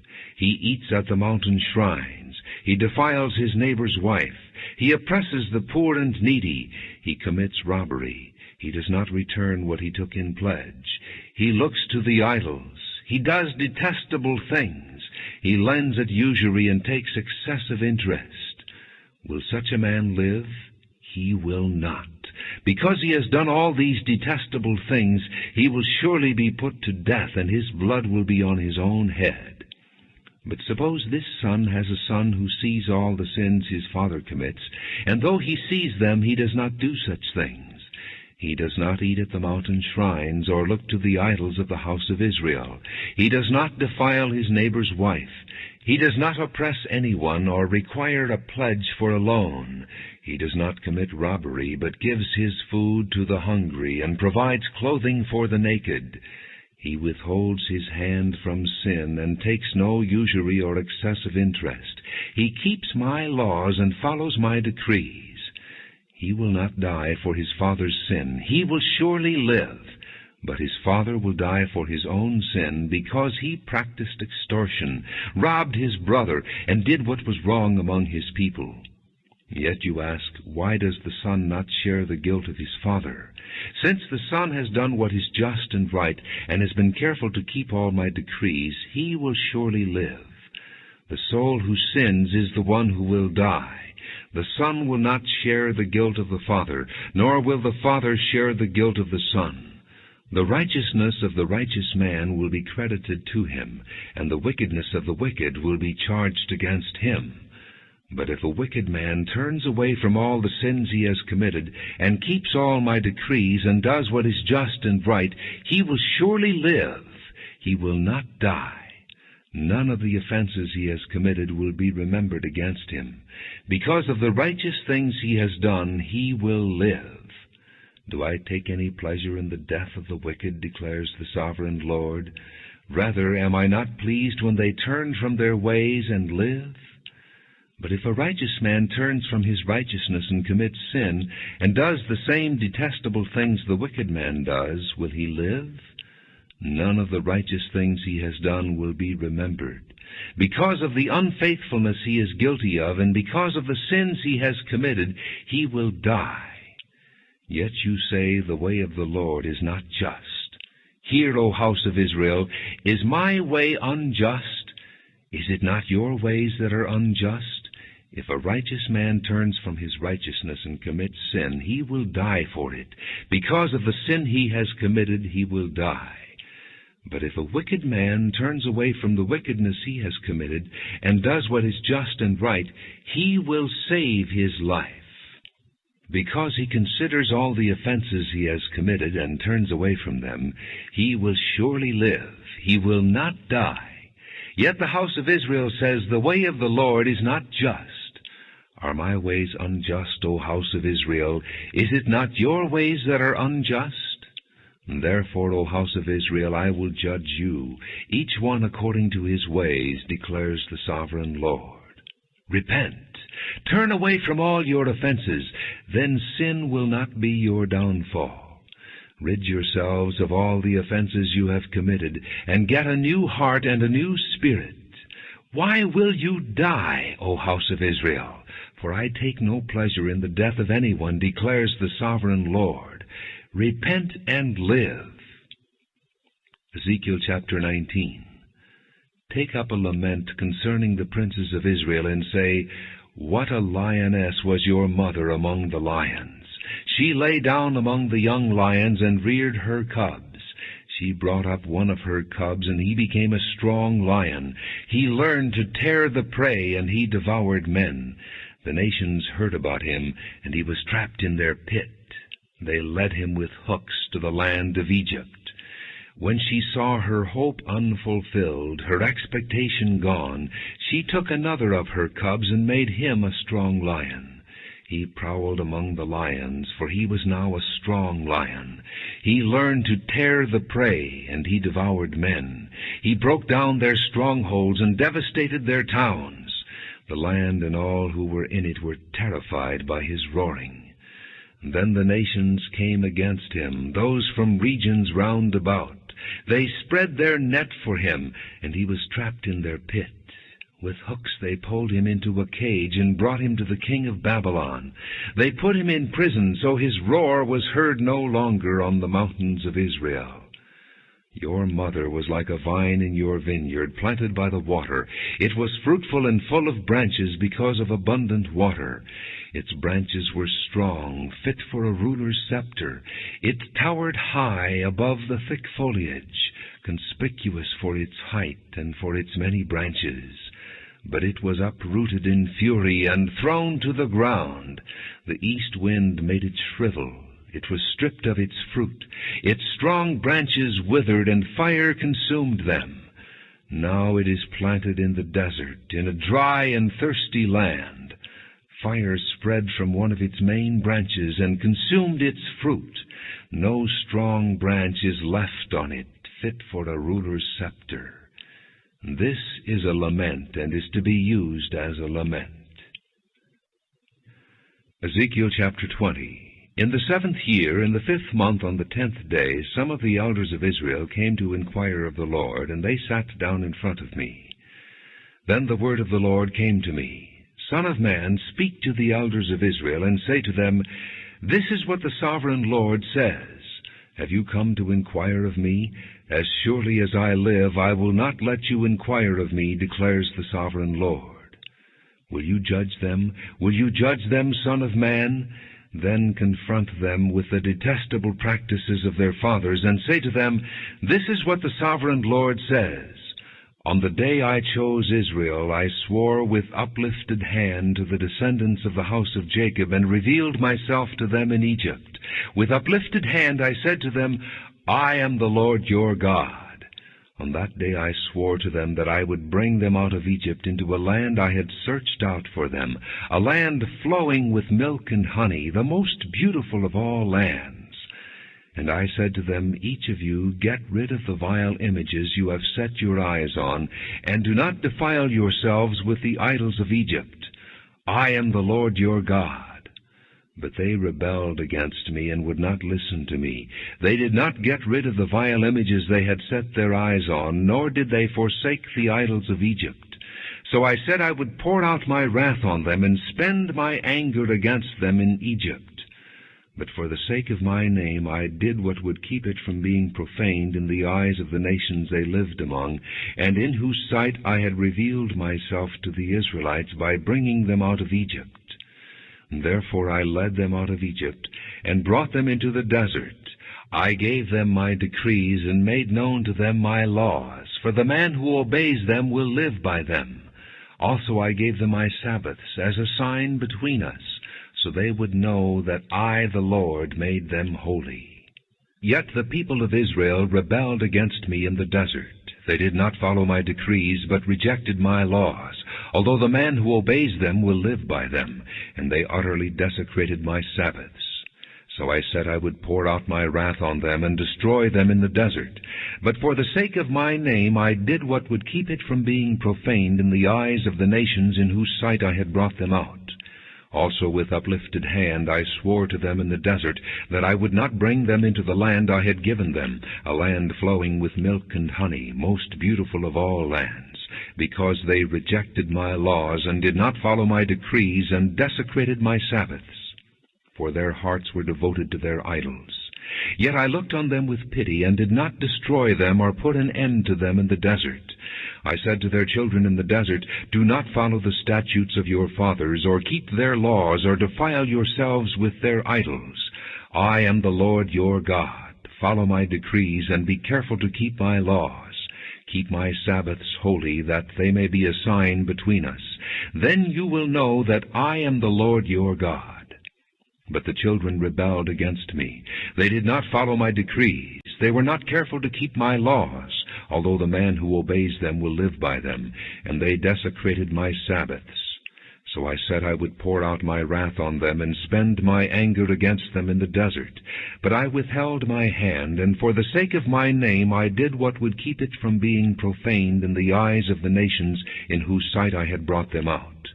Also with uplifted hand I swore to them in the desert that I would disperse them among the nations and scatter them through the countries, because they had not obeyed my laws, but had rejected my decrees and desecrated my Sabbaths, and their eyes lusted after their fathers' idols. I also gave them over to statutes that were not good, and laws they could not live by. I let them become defiled through their gifts, the sacrifice of every firstborn, that I might fill them with horror, so they would know that I am the Lord. Therefore, Son of man, speak to the people of Israel, and say to them, This is what the sovereign Lord says.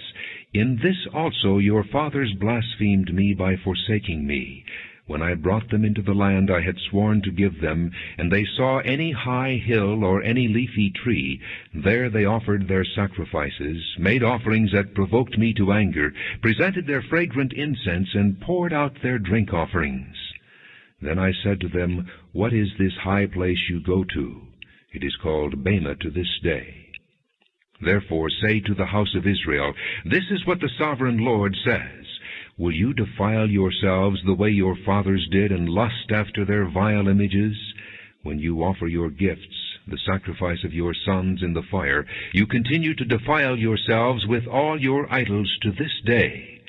Am I to let you inquire of me, O house of Israel? As surely as I live, declares the sovereign Lord, I will not let you inquire of me. You say, We want to be like the nations, like the peoples of the world who serve wood and stone. But what you have in mind will never happen. As surely as I live, declares the sovereign Lord, I will rule over you with a mighty hand and an outstretched arm and with outpoured wrath. I will bring you from the nations and gather you from the countries where you have been scattered, with a mighty hand and an outstretched arm and with outpoured wrath. I will bring you into the desert of the nations, and there, face to face, I will execute judgment upon you. As I judged your fathers in the desert of the land of Egypt, so I will judge you, declares the sovereign Lord. I will take note of you as you pass under my rod, and I will bring you into the bond of the covenant. I will purge you of those who revolt and rebel against me. Although I will bring them out of the land where they are living, yet they will not enter the land of Israel. Then you will know that I am the Lord. As for you, O house of Israel, this is what the sovereign Lord says. Go and serve your idols, every one of you. But afterward you will surely listen to me, and no longer profane my holy name with your gifts and idols. For on my holy mountain, the high mountain of Israel, declares the sovereign Lord, there in the land the entire house of Israel will serve me, and there I will accept them. There I will require your offerings and your choice gifts, along with all your holy sacrifices. I will accept you as fragrant incense when I bring you out from the nations and gather you from the countries where you have been scattered, and I will show myself holy among you in the sight of the nations. Then you will know that I am the Lord, when I bring you into the land of Israel, the land I had sworn with uplifted hand to give to your fathers. There you will remember your conduct in all the actions by which you have defiled yourselves, and you will loathe yourselves for all the evil you have done. You will know that I am the Lord when I deal with you for my name's sake, and not according to your evil ways and your corrupt practices, O house of Israel, declares the sovereign Lord. The word of the Lord came to me. Son of man, set your face toward the south. Preach against the south, and prophesy against the forest of the southland. Say to the southern forest, Hear the word of the Lord. This is what the sovereign Lord says. I am about to set fire to you, and it will consume all your trees, both green and dry. The blazing flame will not be quenched, and every face from south to north will be scorched by it. Everyone will see that I, the Lord, have kindled it. It will not be quenched. Then I said, Ah, sovereign Lord, they are saying of me, isn't he just telling parables? Ezekiel chapter 21. The word of the Lord came to me. Son of man, set your face against Jerusalem, and preach against the sanctuary. Prophesy against the land of Israel, and say to her, This is what the Lord says. I am against you.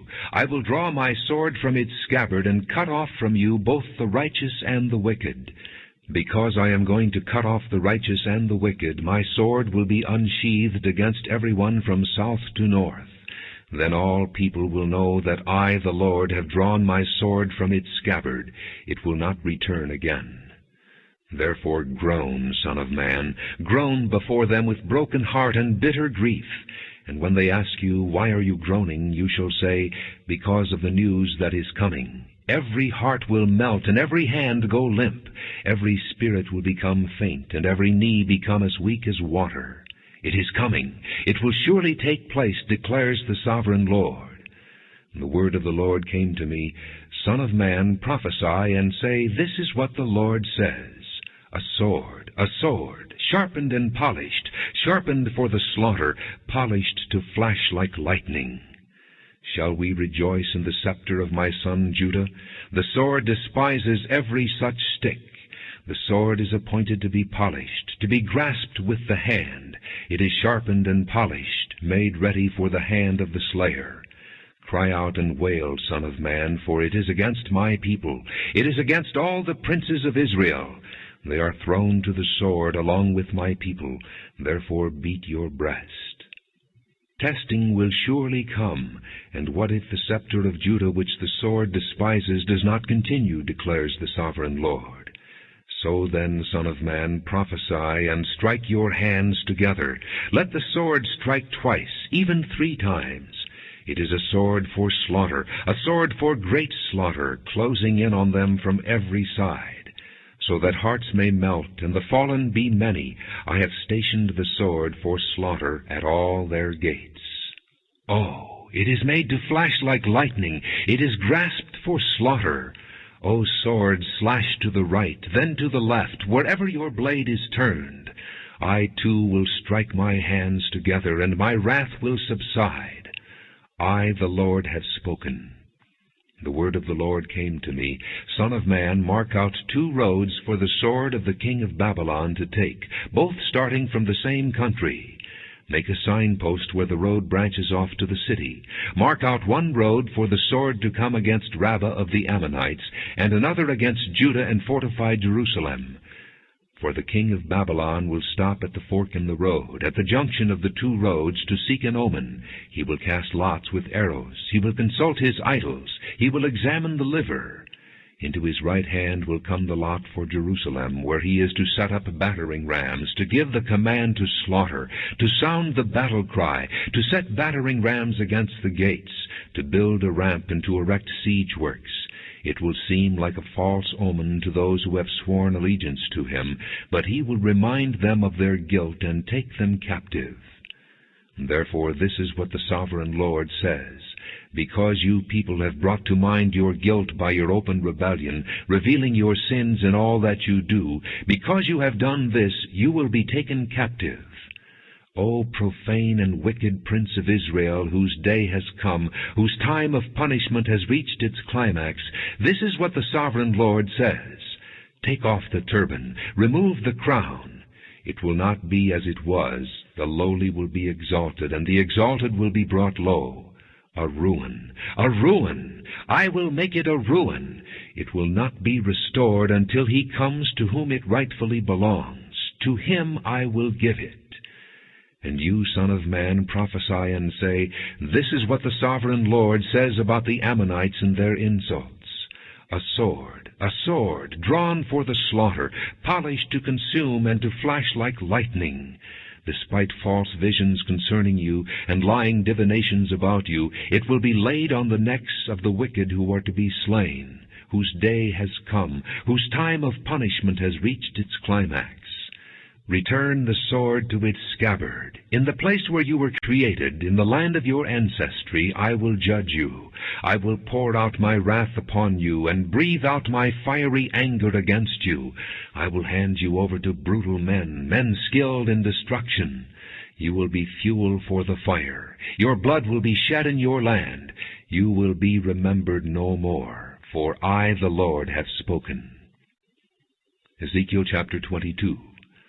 The word of the Lord came to me, Son of man, will you judge her? Will you judge this city of bloodshed? Then confront her with all her detestable practices and say, This is what the Sovereign Lord says. O city that brings on herself doom by shedding blood in her midst, and defiles herself by making idols, you have become guilty because of the blood you have shed, and have become defiled by the idols you have made. You have brought your days to a close, and the end of your years has come. Therefore I will make you an object of scorn to the nations, and a laughingstock to all the countries. Those who are near and those who are far away will mock you, O infamous city full of turmoil. See how each of the princes of Israel who are in you uses his power to shed blood. In you they have treated father and mother with contempt. In you they have oppressed the alien and mistreated the fatherless and the widow. You have despised my holy things and desecrated my Sabbaths. In you are slanderous men bent on shedding blood. In you are those who eat at the mountain shrines and commit lewd acts. In you are those who dishonor their father's bed. In you are those who violate women during their period, when they are ceremonially unclean. In you one man commits a detestable offense with his neighbor's wife, another shamefully defiles his daughter-in-law, and another violates his sister, his own father's daughter. In you men accept bribes to shed blood. You take usury and excessive interest, and make unjust gain from your neighbors by extortion. And you have forgotten me, declares the Sovereign Lord. I will surely strike my hands together at the unjust gain you have made, and at the blood you have shed in your midst. Will your courage endure, or your hands be strong in the day I deal with you? I, the Lord, have spoken, and I will do it. I will disperse you among the nations, and scatter you through the countries, and I will put an end to your uncleanness. When you have been defiled in the eyes of the nations, you will know that I am the Lord. Then the word of the Lord came to me, Son of man, the house of Israel has become dross to me. All of them are the copper, tin, iron, and lead left inside a furnace. They are but the dross of silver. Therefore this is what the sovereign Lord says. Because you have all become dross, I will gather you into Jerusalem, as men gather silver, copper, iron, lead, and tin into a furnace to melt it with a fiery blast. So will I gather you in my anger and my wrath, and put you inside the city and melt you. I will gather you, and I will blow on you with my fiery wrath, and you will be melted inside her. As silver is melted in a furnace, so you will be melted inside her, and you will know that I, the Lord, have poured out my wrath upon you. Again the word of the Lord came to me. Son of man, say to the land, you are a land that has had no rain or showers in the day of wrath. There is a conspiracy of her princes within her, like a roaring lion tearing its prey. They devour people, take treasures and precious things, and make many widows within her. Her priests do violence to my law and profane my holy things. They do not distinguish between the holy and the common. They teach that there is no difference between the unclean and the clean, and they shut their eyes to the keeping of my Sabbaths, so that I am profaned among them. Her officials within her are like wolves tearing their prey. They shed blood and kill people to make unjust gain. Her prophets whitewash these deeds for them by false visions and lying divinations. They say, this is what the sovereign Lord says, when the Lord has not spoken. The people of the land practice extortion and commit robbery. They oppress the poor and needy and mistreat the alien, denying them justice. I looked for a man among them who would build up the wall and stand before me in the gap on behalf of the land, so I would not have to destroy it, but I found none. So I will pour out my wrath on them and consume them with my fiery anger, bringing down on their own heads all they have done, declares the sovereign Lord. Ezekiel chapter 23. The word of the Lord came to me. Son of man, there were 2 women, daughters of the same mother. They became prostitutes in Egypt, engaging in prostitution from their youth. In that land their breasts were fondled, and their virgin bosoms caressed. The older was named Oholah, and her sister was Oholibah. They were mine, and gave birth to sons and daughters. Oholah is Samaria, and Oholibah is Jerusalem. Oholah engaged in prostitution while she was still mine, and she lusted after her lovers, the Assyrians, warriors clothed in blue, governors and commanders, all of them handsome young men and mounted horsemen. She gave herself as a prostitute to all the elite of the Assyrians, and defiled herself with all the idols of every one she lusted after. She did not give up the prostitution she began in Egypt, when during her youth men slept with her, caressed her virgin bosom, and poured out their lust upon her. Therefore I handed her over to her lovers, the Assyrians, for whom she lusted. They stripped her naked, took away her sons and daughters, and killed her with the sword. She became a byword among women, and punishment was inflicted on her. Her sister Oholibah saw this, yet in her lust and prostitution she was more depraved than her sister. She too lusted after the Assyrians, governors and commanders, warriors in full dress, mounted horsemen, all handsome young men.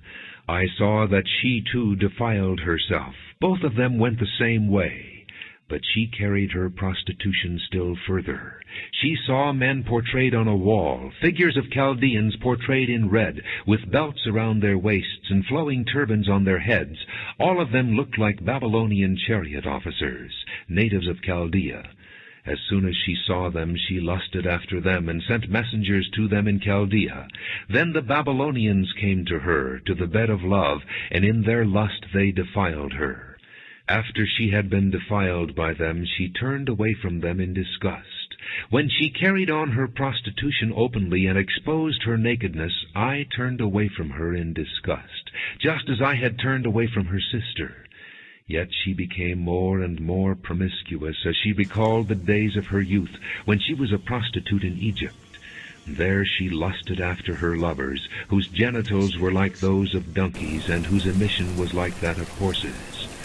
So you longed for the lewdness of your youth, when in Egypt your bosom was caressed and your young breasts fondled. Therefore, O Halabah, this is what the sovereign Lord says.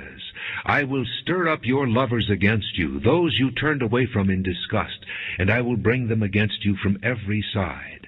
The Babylonians and all the Chaldeans, the men of Pekod and Shoa and Koa, and all the Assyrians with them, handsome young men, all of them governors and commanders, chariot officers and men of high rank, all mounted on horses.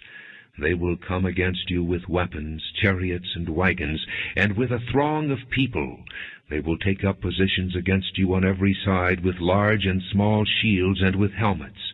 I will turn you over to them for punishment, and they will punish you according to their standards. I will direct my jealous anger against you, and they will deal with you in fury. They will cut off your noses and your ears, and those of you who are left will fall by the sword. They will take away your sons and daughters, and those of you who are left will be consumed by fire.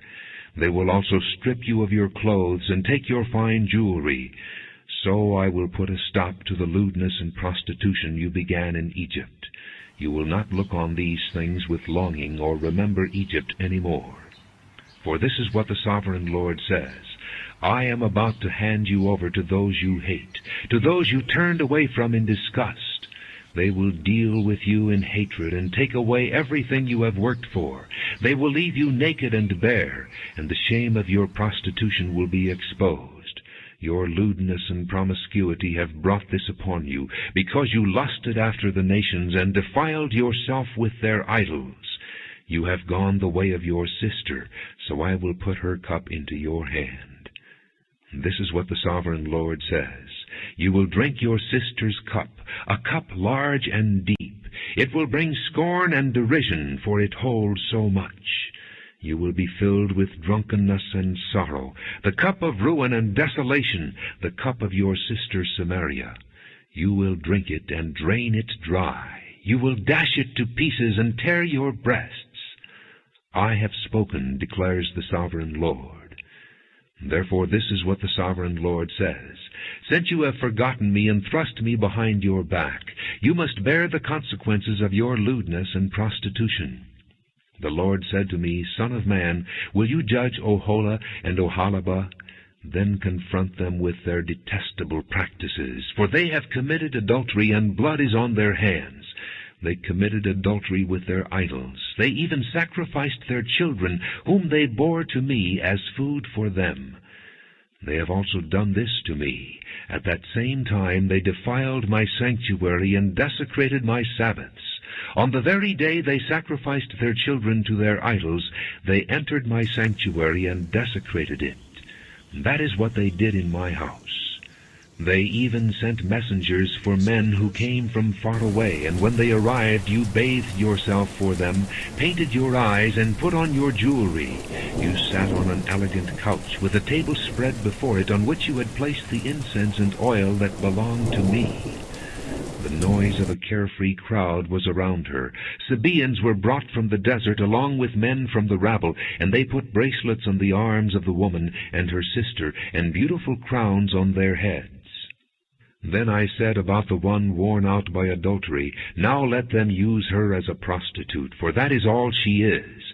And they slept with her. As men sleep with a prostitute, so they slept with those lewd women, Oholah and Oholibah. But righteous men will sentence them to the punishment of women who commit adultery and shed blood, because they are adulterous and blood is on their hands. This is what the sovereign Lord says. Bring a mob against them, and give them over to terror and plunder. The mob will stone them and cut them down with their swords. They will kill their sons and daughters and burn down their houses. So I will put an end to lewdness in the land, that all women may take warning and not imitate you. You will suffer the penalty for your lewdness and bear the consequences of your sins of idolatry. Then you will know that I am the sovereign Lord. Ezekiel chapter 24. In the 9th year, in the 10th month, on the 10th day, the word of the Lord came to me.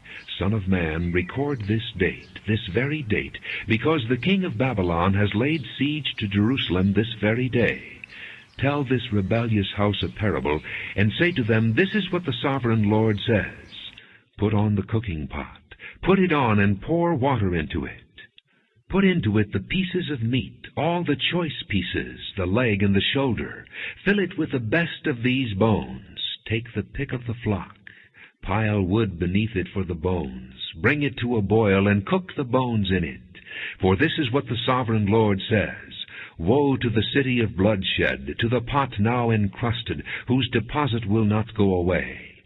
Empty it piece by piece, without casting lots for them. For the blood she shed is in her midst. She poured it on the bare rock. She did not pour it on the ground, where the dust would cover it. To stir up wrath and take revenge, I put her blood on the bare rock, so that it would not be covered. Therefore this is what the sovereign Lord says. Woe to the city of bloodshed! I too will pile the wood high. So heap on the wood and kindle the fire. Cook the meat well, mixing in the spices, and let the bones be charred. Then set the empty pot on the coals till it becomes hot and its copper glows, so its impurities may be melted and its deposit burned away. It has frustrated all efforts. Its heavy deposit has not been removed, not even by fire. Now your impurity is lewdness. Because I tried to cleanse you, but you would not be cleansed from your impurity, you will not be clean again until my wrath against you has subsided. I, the Lord, have spoken. The time has come for me to act. I will not hold back. I will not have pity, nor will I relent. You will be judged according to your conduct and your actions, declares the sovereign Lord. The word of the Lord came to me. Son of man, with one blow I am about to take away from you the delight of your eyes. Yet do not lament or weep or shed any tears. Groan quietly. Do not mourn for the dead. Keep your turban fastened and your sandals on your feet. Do not cover the lower part of your face or eat the customary food of mourners. So I spoke to the people in the morning, and in the evening my wife died. The next morning I did as I had been commanded. Then the people asked me, Won't you tell us what these things have to do with us? So I said to them, The word of the Lord came to me. Say to the house of Israel, This is what the sovereign Lord says. I am about to desecrate my sanctuary, the stronghold in which you take pride, the delight of your eyes, the object of your affection. The sons and daughters you left behind will fall by the sword, and you will do as I have done. You will not cover the lower part of your face or eat the customary food of mourners. You will keep your turbans on your heads and your sandals on your feet. You will not mourn or weep, but will waste away because of your sins and groan among yourselves. Ezekiel will be a sign to you. You will do just as he has done. When this happens, you will know that I am the sovereign Lord. And you, son of man, on the day I take away their stronghold, their joy and glory, the delight of their eyes, their heart's desire, and their sons and daughters as well, on that day a fugitive will come to tell you the news. At that time your mouth will be opened. You will speak with him and will no longer be silent. So you will be a sign to them, and they will know that I am the Lord. Ezekiel chapter 25. The word of the Lord came to me. Son of man, set your face against the Ammonites and prophesy against them. Say to them, Hear the word of the sovereign Lord. This is what the sovereign Lord says. Because you said, Aha, over my sanctuary when it was desecrated, and over the land of Israel when it was laid waste, and over the people of Judah when they went into exile, therefore I am going to give you to the people of the east as a possession. They will set up their camps and pitch their tents among you. They will eat your fruit and drink your milk. I will turn Rabbah into a pasture for camels, and Ammon into a resting place for sheep. Then you will know that I am the Lord. For this is what the sovereign Lord says. Because you have clapped your hands and stamped your feet, rejoicing with all the malice of your heart against the land of Israel, therefore I will stretch out my hand against you, and give you as plunder to the nations. I will cut you off from the nations, and exterminate you from the countries. I will destroy you, and you will know that I am the Lord. This is what the sovereign Lord says. because Moab and Seir said, Look, the house of Judah has become like all the other nations. Therefore I will expose the flank of Moab, beginning at its frontier towns, Beth-Jeshimoth, Baal-Meon, and Kiriathaim, the glory of that land. I will give Moab along with the Ammonites to the people of the east as a possession, so that the Ammonites will not be remembered among the nations. And I will inflict punishment on Moab. Then they will know that I am the Lord. And this is what the sovereign Lord says, because Edom took revenge on the house of Judah, and became very guilty by doing so. Therefore this is what the sovereign Lord says, I will stretch out my hand against Edom, and kill its men and their animals. I will lay it waste, and from Teman to Dedan they will fall by the sword. I will take vengeance on Edom by the hand of my people Israel, and they will deal with Edom in accordance with my anger and my wrath. They will know my vengeance, declares the sovereign Lord. This is what the sovereign Lord says, because the Philistines acted in vengeance and took revenge with malice in their hearts, and with ancient hostility sought to destroy Judah. Therefore this is what the sovereign Lord says, I am about to stretch out my hand against the Philistines, and I will cut off the Kerethites and destroy those remaining along the coast. I will carry out great vengeance on them, and punish them in my wrath. Then they will know that I am the Lord when I take vengeance on them. Ezekiel chapter 26. In the 11th year, on the first day of the month, the word of the Lord came to me, Son of man, because Tyre has said of Jerusalem, Aha! The gate to the nations is broken, and its doors have swung open to me. Now that she lies in ruins, I will prosper. Therefore this is what the sovereign Lord says, I am against you, O Tyre, and I will bring many nations against you, like the sea casting up its waves. They will destroy the walls of Tyre and pull down her towers. I will scrape away her rubble and make her a bare rock. Out in the sea she will become a place to spread fish nets, for I have spoken, declares the sovereign Lord. She will become plunder for the nations, and her settlements on the mainland will be ravaged by the sword. Then they will know that I am the Lord. For this is what the sovereign Lord says, From the north I am going to bring against Tyre Nebuchadnezzar, king of Babylon, king of kings, with horses and chariots, with horsemen and a great army. He will ravage your settlements on the mainland with the sword. He will set up siege works against you, build a ramp up to your walls, and raise his shields against you. He will direct the blows of his battering rams against your walls, and demolish your towers with his weapons. His horses will be so many that they will cover you with dust. Your walls will tremble at the noise of the war horses, wagons, and chariots when he enters your gates, as men enter a city whose walls have been broken through. The hoofs of his horses will trample all your streets. He will kill your people with the sword, and your strong pillars will fall to the ground. They will plunder your wealth and loot your merchandise. They will break down your walls and demolish your fine houses, and throw your stones, timber, and rubble into the sea. I will put an end to your noisy songs, and the music of your harps will be heard no more. I will make you a bare rock, and you will become a place to spread fish nets.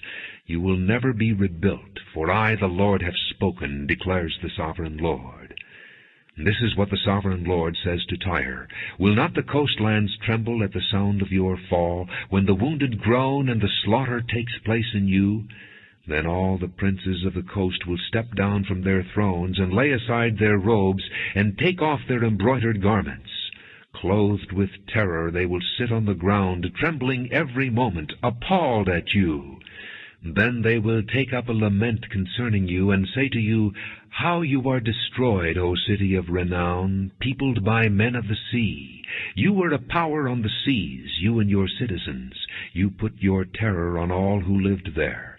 Now the coastlands tremble on the day of your fall. The islands in the sea are terrified at your collapse. This is what the sovereign Lord says, When I make you a desolate city, like cities no longer inhabited, and when I bring the ocean depths over you, and its vast waters cover you, then I will bring you down with those who go down to the pit, to the people of long ago. I will make you dwell in the earth below, as in ancient ruins, with those who go down to the pit, and you will not return or take your place in the land of the living. I will bring you to a horrible end, and you will be no more. You will be sought, but you will never again be found, declares the sovereign Lord. Ezekiel chapter 27. The word of the Lord came to me. Son of man, take up a lament concerning Tyre. Say to Tyre, situated at the gateway to the sea, merchant of peoples on many coasts, this is what the sovereign Lord says. You say, O Tyre, I am perfect in beauty. Your domain was on the high seas. Your builders brought your beauty to perfection. They made all your timbers of pine trees from Senir. They took a cedar from Lebanon to make a mast for you. Of oaks from Bashan they made your oars. Of cypress wood from the coasts of Cyprus they made your deck, inlaid with ivory. Fine embroidered linen from Egypt was your sail, and served as your banner. Your awnings were of blue and purple from the coasts of Elisha. Men of Sidon and Arvad were your oarsmen. Your skilled men, O Tyre, were aboard as your seamen. Veteran craftsmen of Jebel were on board, as shipwrights to caulk your seams. All the ships of the sea and their sailors came alongside to trade for your wares. Men of Persia, Lydia, and Put served as soldiers in your army. They hung their shields and helmets on your walls, bringing you splendor. Men of Arvad and Helek manned your walls on every side. Men of Gamad were in your towers. They hung their shields around your walls. They brought your beauty to perfection. Tarshish did business with you because of your great wealth of goods. They exchanged silver, iron, tin, and lead for your merchandise. Greece, Tubal, and Meshech traded with you. They exchanged slaves and articles of bronze for your wares. Men of Beth Togarmah exchanged workhorses, war horses, and mules for your merchandise. The men of Rhodes traded with you, and many coastlands were your customers. They paid you with ivory tusks and ebony. Aram did business with you because of your many products. They exchanged turquoise, purple fabric, embroidered work, fine linen, coral, and rubies for your merchandise. Judah and Israel traded with you. They exchanged wheat from Minnith, and confections, honey, oil, and balm for your wares. Damascus, because of your many products and great wealth of goods, did business with you in wine from Helbon and wool from Zahar. Danites and Greeks from Uzal bought your merchandise. They exchanged wrought iron, cassia, and calamus for your wares. Dedan traded in saddle blankets with you. Arabia and all the princes of Kedar were your customers. They did business with you in lambs, rams, and goats. The merchants of Sheba and Raamah traded with you. For your merchandise they exchanged the finest of all kinds of spices and precious stones and gold. Haran, Cana, and Eden, and merchants of Sheba, Asher, and Kilmad traded with you. In your marketplace they traded with you beautiful garments, blue fabric, embroidered work, and multicolored rugs with cords twisted and tightly knotted. The ships of Tarshish serve as carriers for your wares. You are filled with heavy cargo in the heart of the sea. Your oarsmen take you out to the high seas, but the east wind will break you to pieces in the heart of the sea. Your wealth, merchandise, and wares, your mariners, seamen, and shipwrights, your merchants, and all your soldiers, and everyone else on board will sink into the heart of the sea on the day of your shipwreck. The shorelands will quake when your seamen cry out. All who handle the oars will abandon their ships. The mariners and all the seamen will stand on the shore. They will raise their voice and cry bitterly over you. They will sprinkle dust on their heads and roll in ashes. They will shave their heads because of you and will put on sackcloth. They will weep over you with anguish of soul and with bitter mourning. As they wail and mourn over you, they will take up a lament concerning you. Who was ever silenced like Tyre, surrounded by the sea?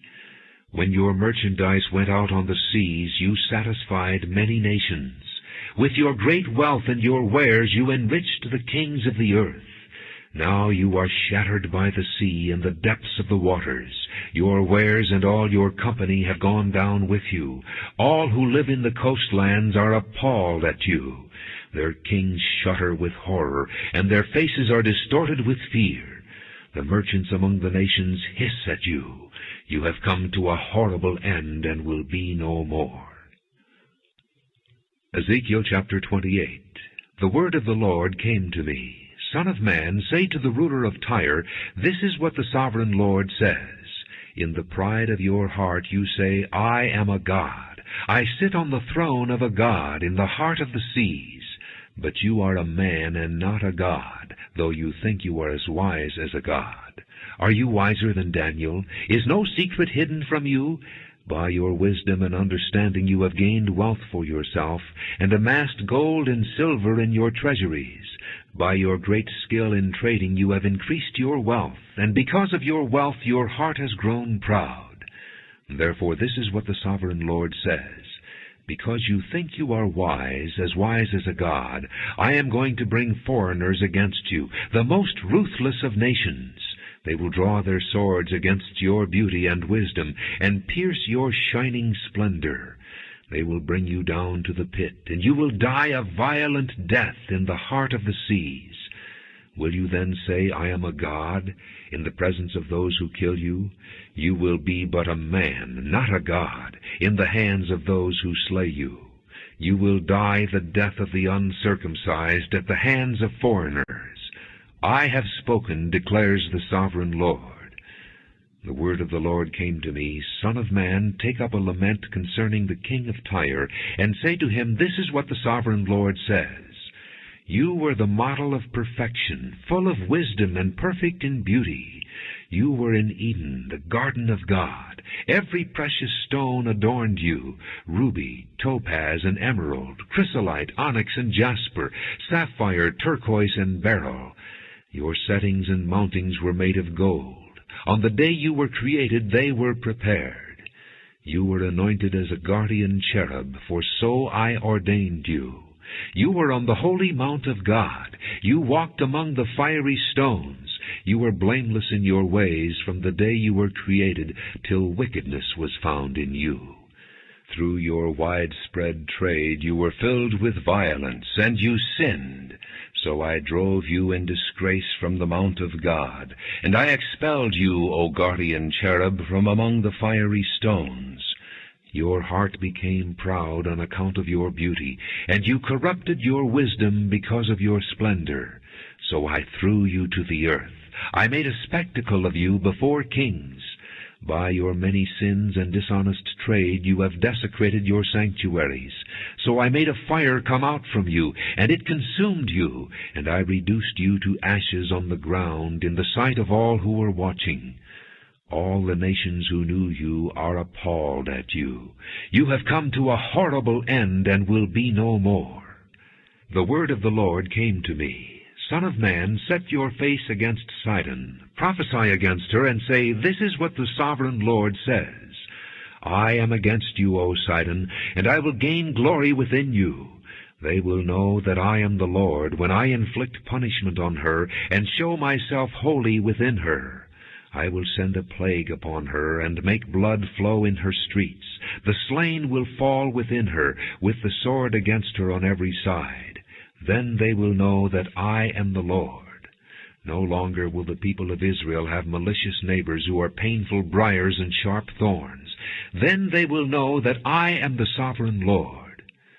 This is what the sovereign Lord says. When I gather the people of Israel from the nations where they have been scattered, I will show myself holy among them in the sight of the nations. Then they will live in their own land, which I gave to my servant Jacob. They will live there in safety, and will build houses and plant vineyards. They will live in safety when I inflict punishment on all their neighbors who maligned them. Then they will know that I am the Lord their God. Ezekiel chapter 29. In the 10th year, in the 10th month, on the 12th day, the word of the Lord came to me. Son of man, set your face against Pharaoh king of Egypt, and prophesy against him and against all Egypt. Speak to him and say, This is what the sovereign Lord says. I am against you, Pharaoh king of Egypt, you great monster lying among your streams. You say, The Nile is mine. I made it for myself. But I will put hooks in your jaws, and make the fish of your streams stick to your scales. I will pull you out from among your streams, with all the fish sticking to your scales. I will leave you in the desert, you and all the fish of your streams. You will fall on the open field, and not be gathered or picked up. I will give you as food to the beasts of the earth and the birds of the air. Then all who live in Egypt will know that I am the Lord. You have been a staff of reed for the house of Israel. When they grasped you with their hands, you splintered, and you tore open their shoulders. When they leaned on you, you broke, and their backs were wrenched. Therefore this is what the sovereign Lord says. I will bring a sword against you, and kill your men and their animals. Egypt will become a desolate wasteland. Then they will know that I am the Lord. Because you said, the Nile is mine, I made it.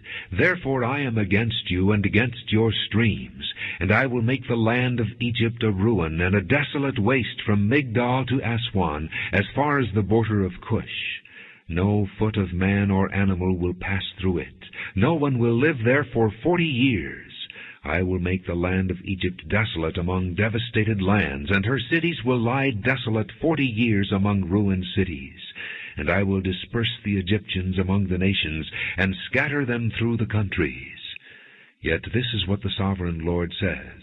At the end of 40 years I will gather the Egyptians from the nations where they were scattered. I will bring them back from captivity, and return them to Upper Egypt, the land of their ancestry. There they will be a lowly kingdom. It will be the lowliest of kingdoms, and will never again exalt itself above the other nations. I will make it so weak that it will never again rule over the nations. Egypt will no longer be a source of confidence for the people of Israel, but will be a reminder of their sin in turning to her for help. Then they will know that I am the sovereign Lord. In the 27th year, in the 1st month, on the 1st day, the word of the Lord came to me. Son of man, Nebuchadnezzar, king of Babylon, drove his army in a hard campaign against Tyre. Every head was rubbed bare, and every shoulder made raw. Yet he and his army got no reward from the campaign he led against Tyre. Therefore this is what the sovereign Lord says. I am going to give Egypt to Nebuchadnezzar, king of Babylon, and he will carry off its wealth. He will loot and plunder the land as pay for his army. I have given him Egypt as a reward for his efforts, because he and his army did it for me, declares the sovereign Lord. On that day I will make a horn grow for the house of Israel, and I will open your mouth among them. Then they will know that I am the Lord. Ezekiel chapter 30. The word of the Lord came to me. Son of man, prophesy and say, This is what the sovereign Lord says. Wail and say, Alas for that day! For the day is near, the day of the Lord is near, a day of clouds, a time of doom for the nations. A sword will come against Egypt, and anguish will come upon Cush. When the slain fall in Egypt, her wealth will be carried away, and her foundations torn down. Cush and Put, Lydia and all Arabia, Libya and the people of the covenant land will fall by the sword along with Egypt. This is what the Lord says. The allies of Egypt will fall, and her proud strength will fail. From Migdol to Aswan they will fall by the sword within her, declares the sovereign Lord. They will be desolate among desolate lands, and their cities will lie among ruined cities. Then they will know that I am the Lord, when I set fire to Egypt, and all her helpers are crushed. On that day messengers will go out from me in ships to frighten Cush out of her complacency. Anguish will take hold of them on the day of Egypt's doom, for it is sure to come. This is what the sovereign Lord says. I will put an end to the hordes of Egypt by the hand of Nebuchadnezzar, king of Babylon. He and his army, the most ruthless of nations, will be brought in to destroy the land. They will draw their swords against Egypt and fill the land with the slain. I will dry up the streams of the Nile and sell the land to evil men. By the hand of foreigners I will lay waste the land and everything in it. I, the Lord, have spoken. This is what the sovereign Lord says. I will destroy the idols and put an end to the images in Memphis. No longer will there be a prince in Egypt, and I will spread fear throughout the land. I will lay waste Upper Egypt, set fire to Zoan, and inflict punishment on Thebes. I will pour out my wrath on Pelusium, the stronghold of Egypt, and cut off the hordes of Thebes. I will set fire to Egypt. Pelusium will writhe in agony. Thebes will be taken by storm. Memphis will be in constant distress. The young men of Heliopolis and Bubastis will fall by the sword, and the cities themselves will go into captivity. Dark will be the day at Tahpanhes, when I break the yoke of Egypt. There her proud strength will come to an end. She will be covered with clouds, and her villages will go into captivity. So I will inflict punishment on Egypt, and they will know that I am the Lord. In the 11th year, in the 1st month, on the 7th day, the word of the Lord came to me. Son of man, I have broken the arm of Pharaoh, king of Egypt. It has not been bound up for healing or put in a splint so as to become strong enough to hold a sword. Therefore this is what the sovereign Lord says. I am against Pharaoh, king of Egypt. I will break both his arms, the good arm as well as the broken one, and make the sword fall from his hand. I will disperse the Egyptians among the nations, and scatter them through the countries. I will strengthen the arms of the king of Babylon, and put my sword in his hand. But I will break the arms of Pharaoh, and he will groan before him like a mortally wounded man. I will strengthen the arms of the king of Babylon, but the arms of Pharaoh will fall limp. Then they will know that I am the Lord, when I put my sword into the hand of the king of Babylon, and he brandishes it against Egypt. I will disperse the Egyptians among the nations, and scatter them through the countries. Then they will know that I am the Lord. Ezekiel chapter 31. In the 11th year, in the 3rd month, on the 1st day, the word of the Lord came to me. Son of man, say to Pharaoh, king of Egypt, and to his hordes, who can be compared with you in majesty? Consider Assyria, once a cedar in Lebanon, with beautiful branches overshadowing the forest. It towered on high, its top above the thick foliage. The waters nourished it. Deep springs made it grow tall. Their streams flowed all around its base, and sent their channels to all the trees of the field. So it towered higher than all the trees of the field. Its boughs increased, and its branches grew long, spreading because of abundant waters. All the birds of the air nested in its boughs. All the beasts of the field gave birth under its branches. All the great nations lived in its shade. It was majestic in beauty with its spreading boughs, for its roots went down to abundant waters. The cedars in the garden of God could not rival it, nor could the pine trees equal its boughs, nor could the plane trees compare with its branches. No tree in the garden of God could match its beauty. I made it beautiful with abundant branches, the envy of all the trees of Eden in the garden of God. Therefore this is what the sovereign Lord says. Because it towered on high, lifting its top above the thick foliage, and because it was proud of its height, I handed it over to the ruler of the nations for him to deal with according to its wickedness. I cast it aside, and the most ruthless of foreign nations cut it down and left it. Its boughs fell on the mountains and in all the valleys. Its branches lay broken in all the ravines of the land. All the nations of the earth came out from under its shade and left it. All the birds of the air settled on the fallen tree, and all the beasts of the field were among its branches. Therefore no other trees by the waters are ever to tower proudly on high, lifting their tops above the thick foliage. No other trees so well watered are ever to reach such a height. They are all destined for death, for the earth below, among mortal men, with those who go down to the pit. This is what the sovereign Lord says. On the day it was brought down to the grave, I covered the deep springs with mourning for it. I held back its streams, and its abundant waters were restrained. Because of it I clothed Lebanon with gloom, and all the trees of the field withered away. I made the nations tremble at the sound of its fall, when I brought it down to the grave with those who go down to the pit.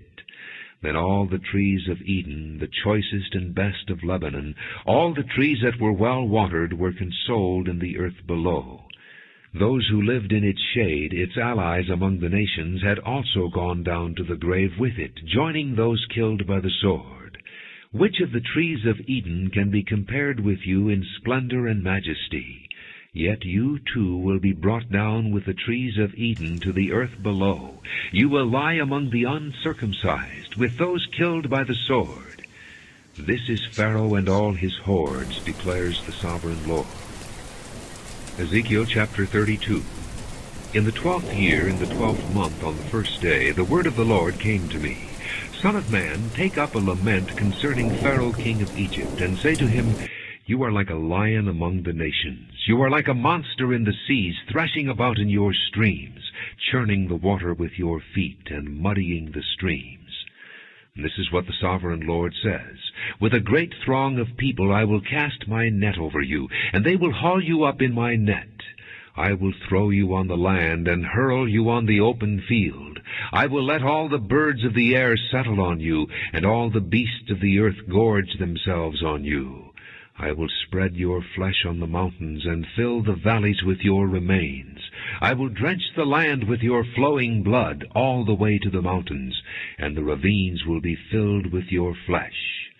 When I snuff you out, I will cover the heavens and darken their stars.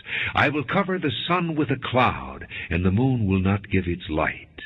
All the shining lights in the heavens I will darken over you. I will bring darkness over your land, declares the sovereign Lord. I will trouble the hearts of many peoples when I bring about your destruction among the nations, among lands you have not known. I will cause many peoples to be appalled at you, and their kings will shudder with horror because of you when I brandish my sword before them. On the day of your downfall, each of them will tremble every moment for his life. For this is what the sovereign Lord says, The sword of the king of Babylon will come against you. I will cause your hordes to fall by the swords of mighty men, the most ruthless of all nations.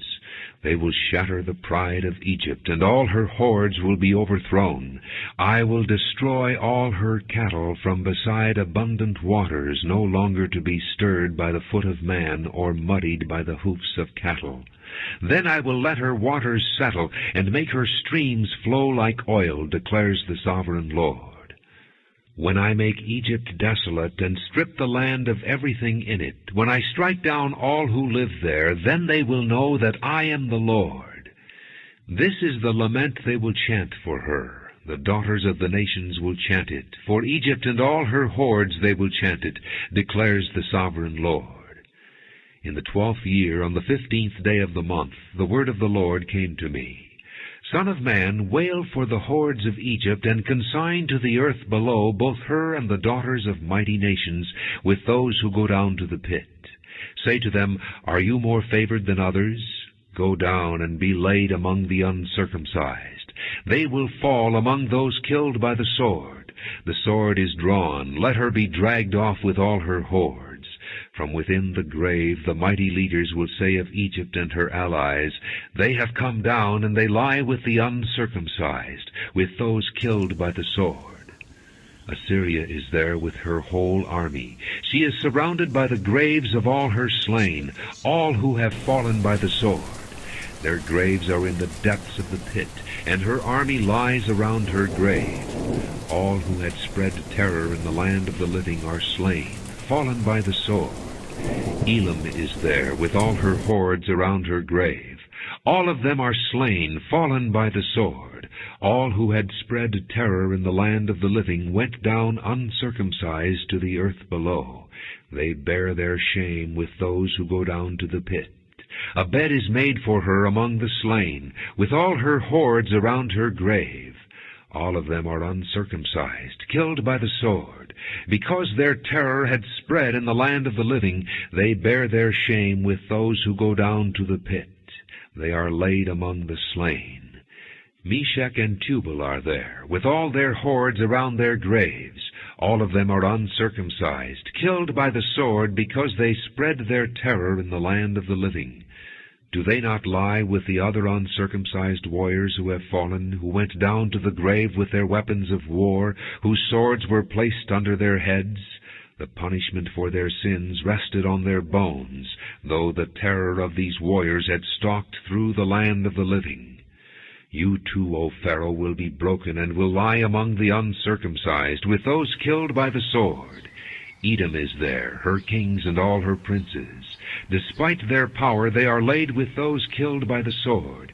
They lie with the uncircumcised, with those who go down to the pit. All the princes of the north and all the Sidonians are there.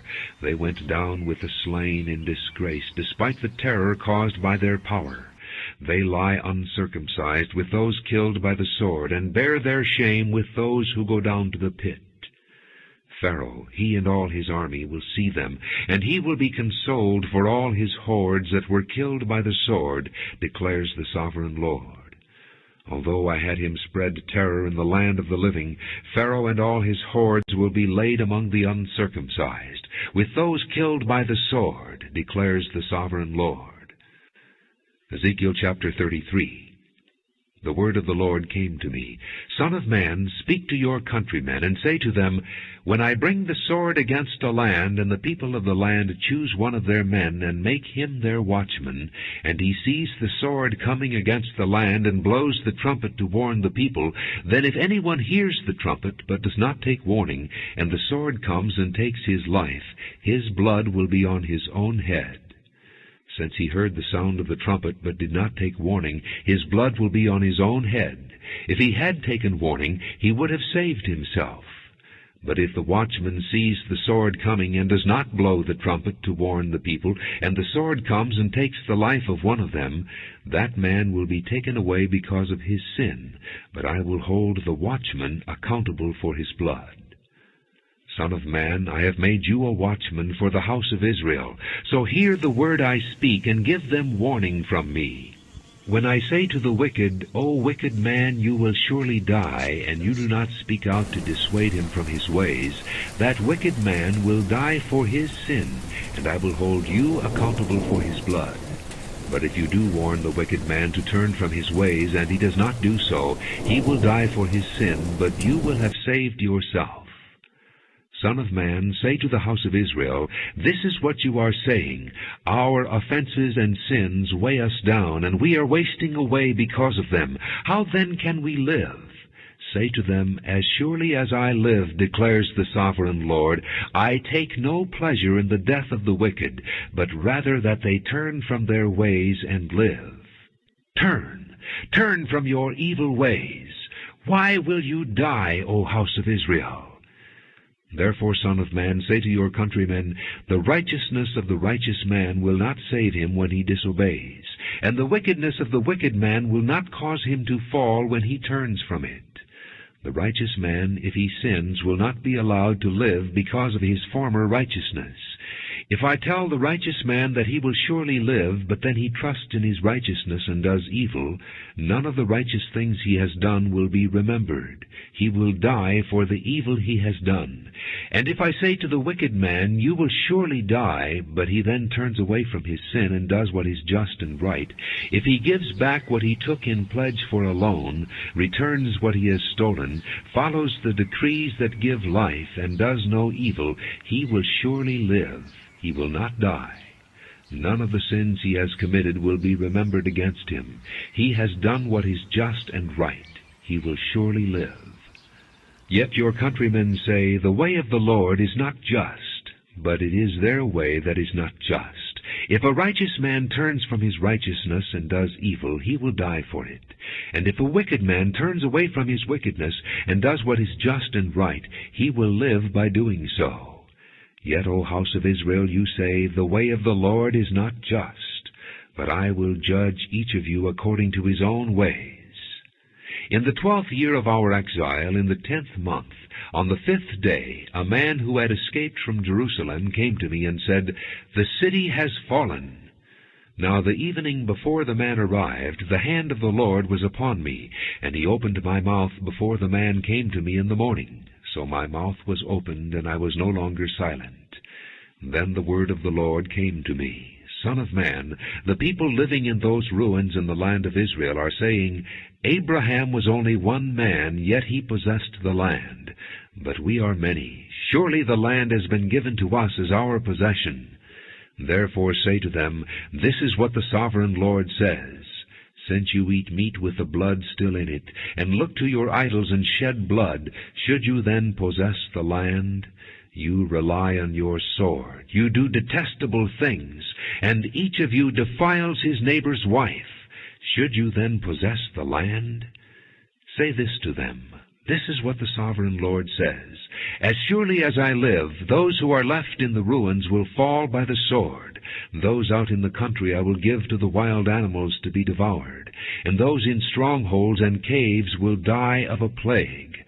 I will make the land a desolate waste, and her proud strength will come to an end, and the mountains of Israel will become desolate, so that no one will cross them.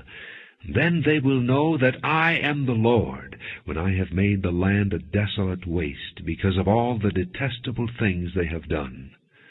As for you, Son of man, your countrymen are talking together about you by the walls and at the doors of the houses, saying to each other, Come and hear the message that has come from the Lord. My people come to you as they usually do, and sit before you to listen to your words, but they do not put them into practice.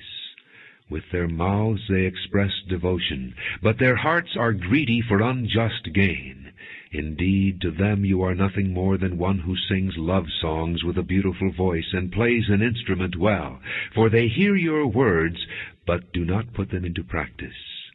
When all this comes true, and it surely will, then they will know that a prophet has been among them.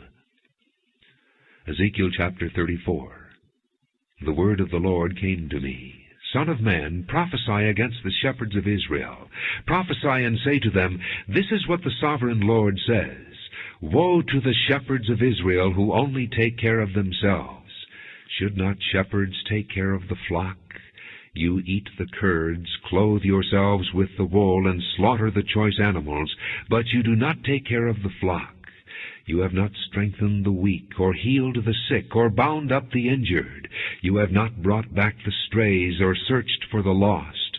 You have ruled them harshly and brutally. So they were scattered because there was no shepherd. And when they were scattered, they became food for all the wild animals. My sheep wandered over all the mountains and on every high hill. They were scattered over the whole earth, and no one searched or looked for them. Therefore, you shepherds, hear the word of the Lord. As surely as I live, declares the sovereign Lord, because my flock lacks a shepherd, and so has been plundered and has become food for all the wild animals, and because my shepherds did not search for my flock, but cared for themselves rather than for my flock, therefore, O shepherds, hear the word of the Lord. This is what the sovereign Lord says. I am against the shepherds, and will hold them accountable for my flock. I will remove them from tending the flock, so that the shepherds can no longer feed themselves. I will rescue my flock from their mouths, and it will no longer be food for them. For this is what the sovereign Lord says. I myself will search for my sheep and look after them. As a shepherd looks after his scattered flock when he is with them, so will I look after my sheep. I will rescue them from all the places where they were scattered on a day of clouds and darkness. I will bring them out from the nations and gather them from the countries, and I will bring them into their own land. I will pasture them on the mountains of Israel, in the ravines, and in all the settlements in the land.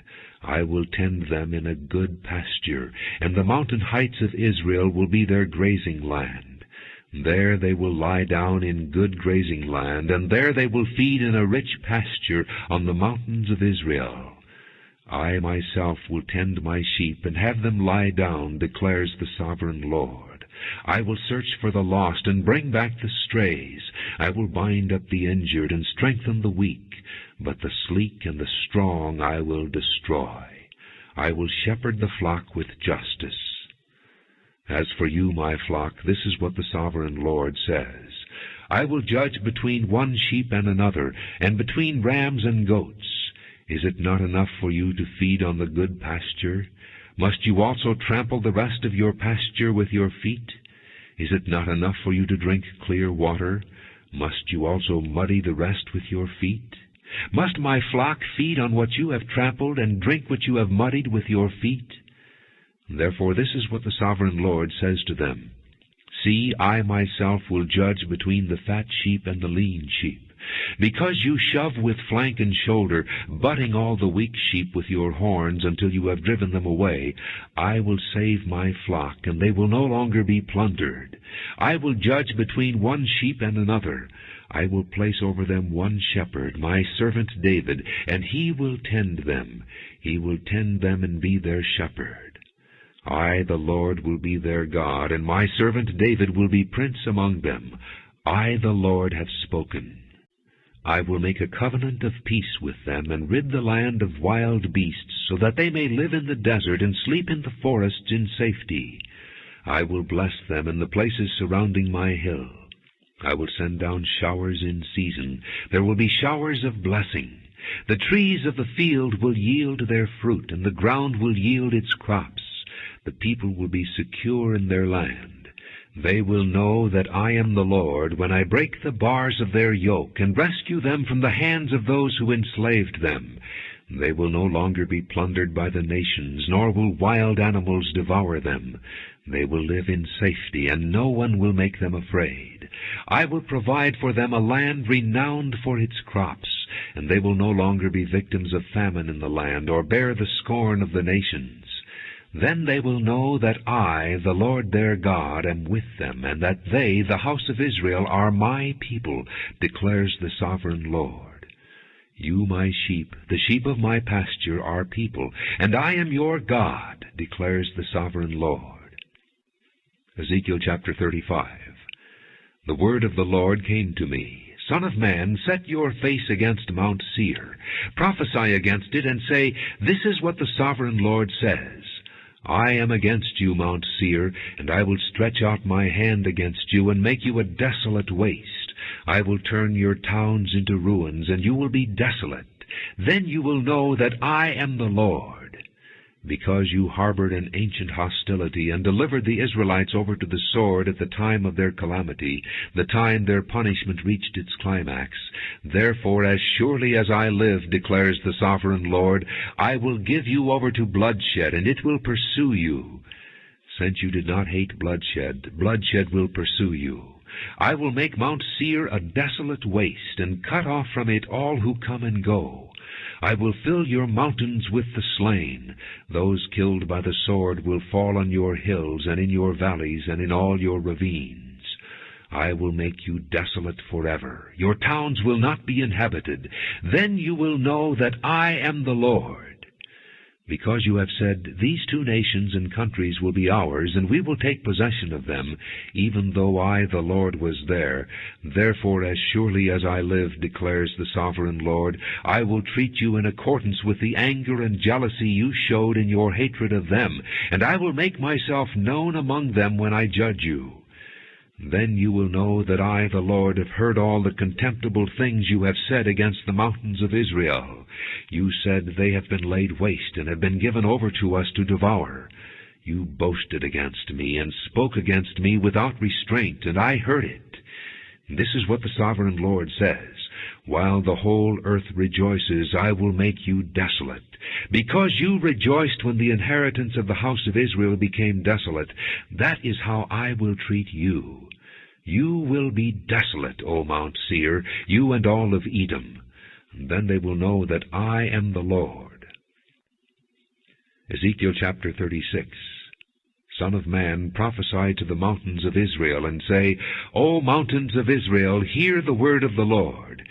This is what the Sovereign Lord says. The enemy said of you, Aha! The ancient heights have become our possession. Therefore prophesy and say, This is what the Sovereign Lord says. Because they ravaged and hounded you from every side, so that you became the possession of the rest of the nations, and the object of people's malicious talk and slander, therefore, O mountains of Israel, hear the word of the Sovereign Lord. This is what the Sovereign Lord says to the mountains and hills, to the ravines and valleys, to the desolate ruins and the deserted towns that have been plundered and ridiculed by the rest of the nations around you. This is what the sovereign Lord says. In my burning zeal I have spoken against the rest of the nations, and against all Edom, for with glee and with malice in their hearts they made my land their own possession, so that they might plunder its pasture land. Therefore prophesy concerning the land of Israel, and say to the mountains and hills, to the ravines and valleys, This is what the sovereign Lord says.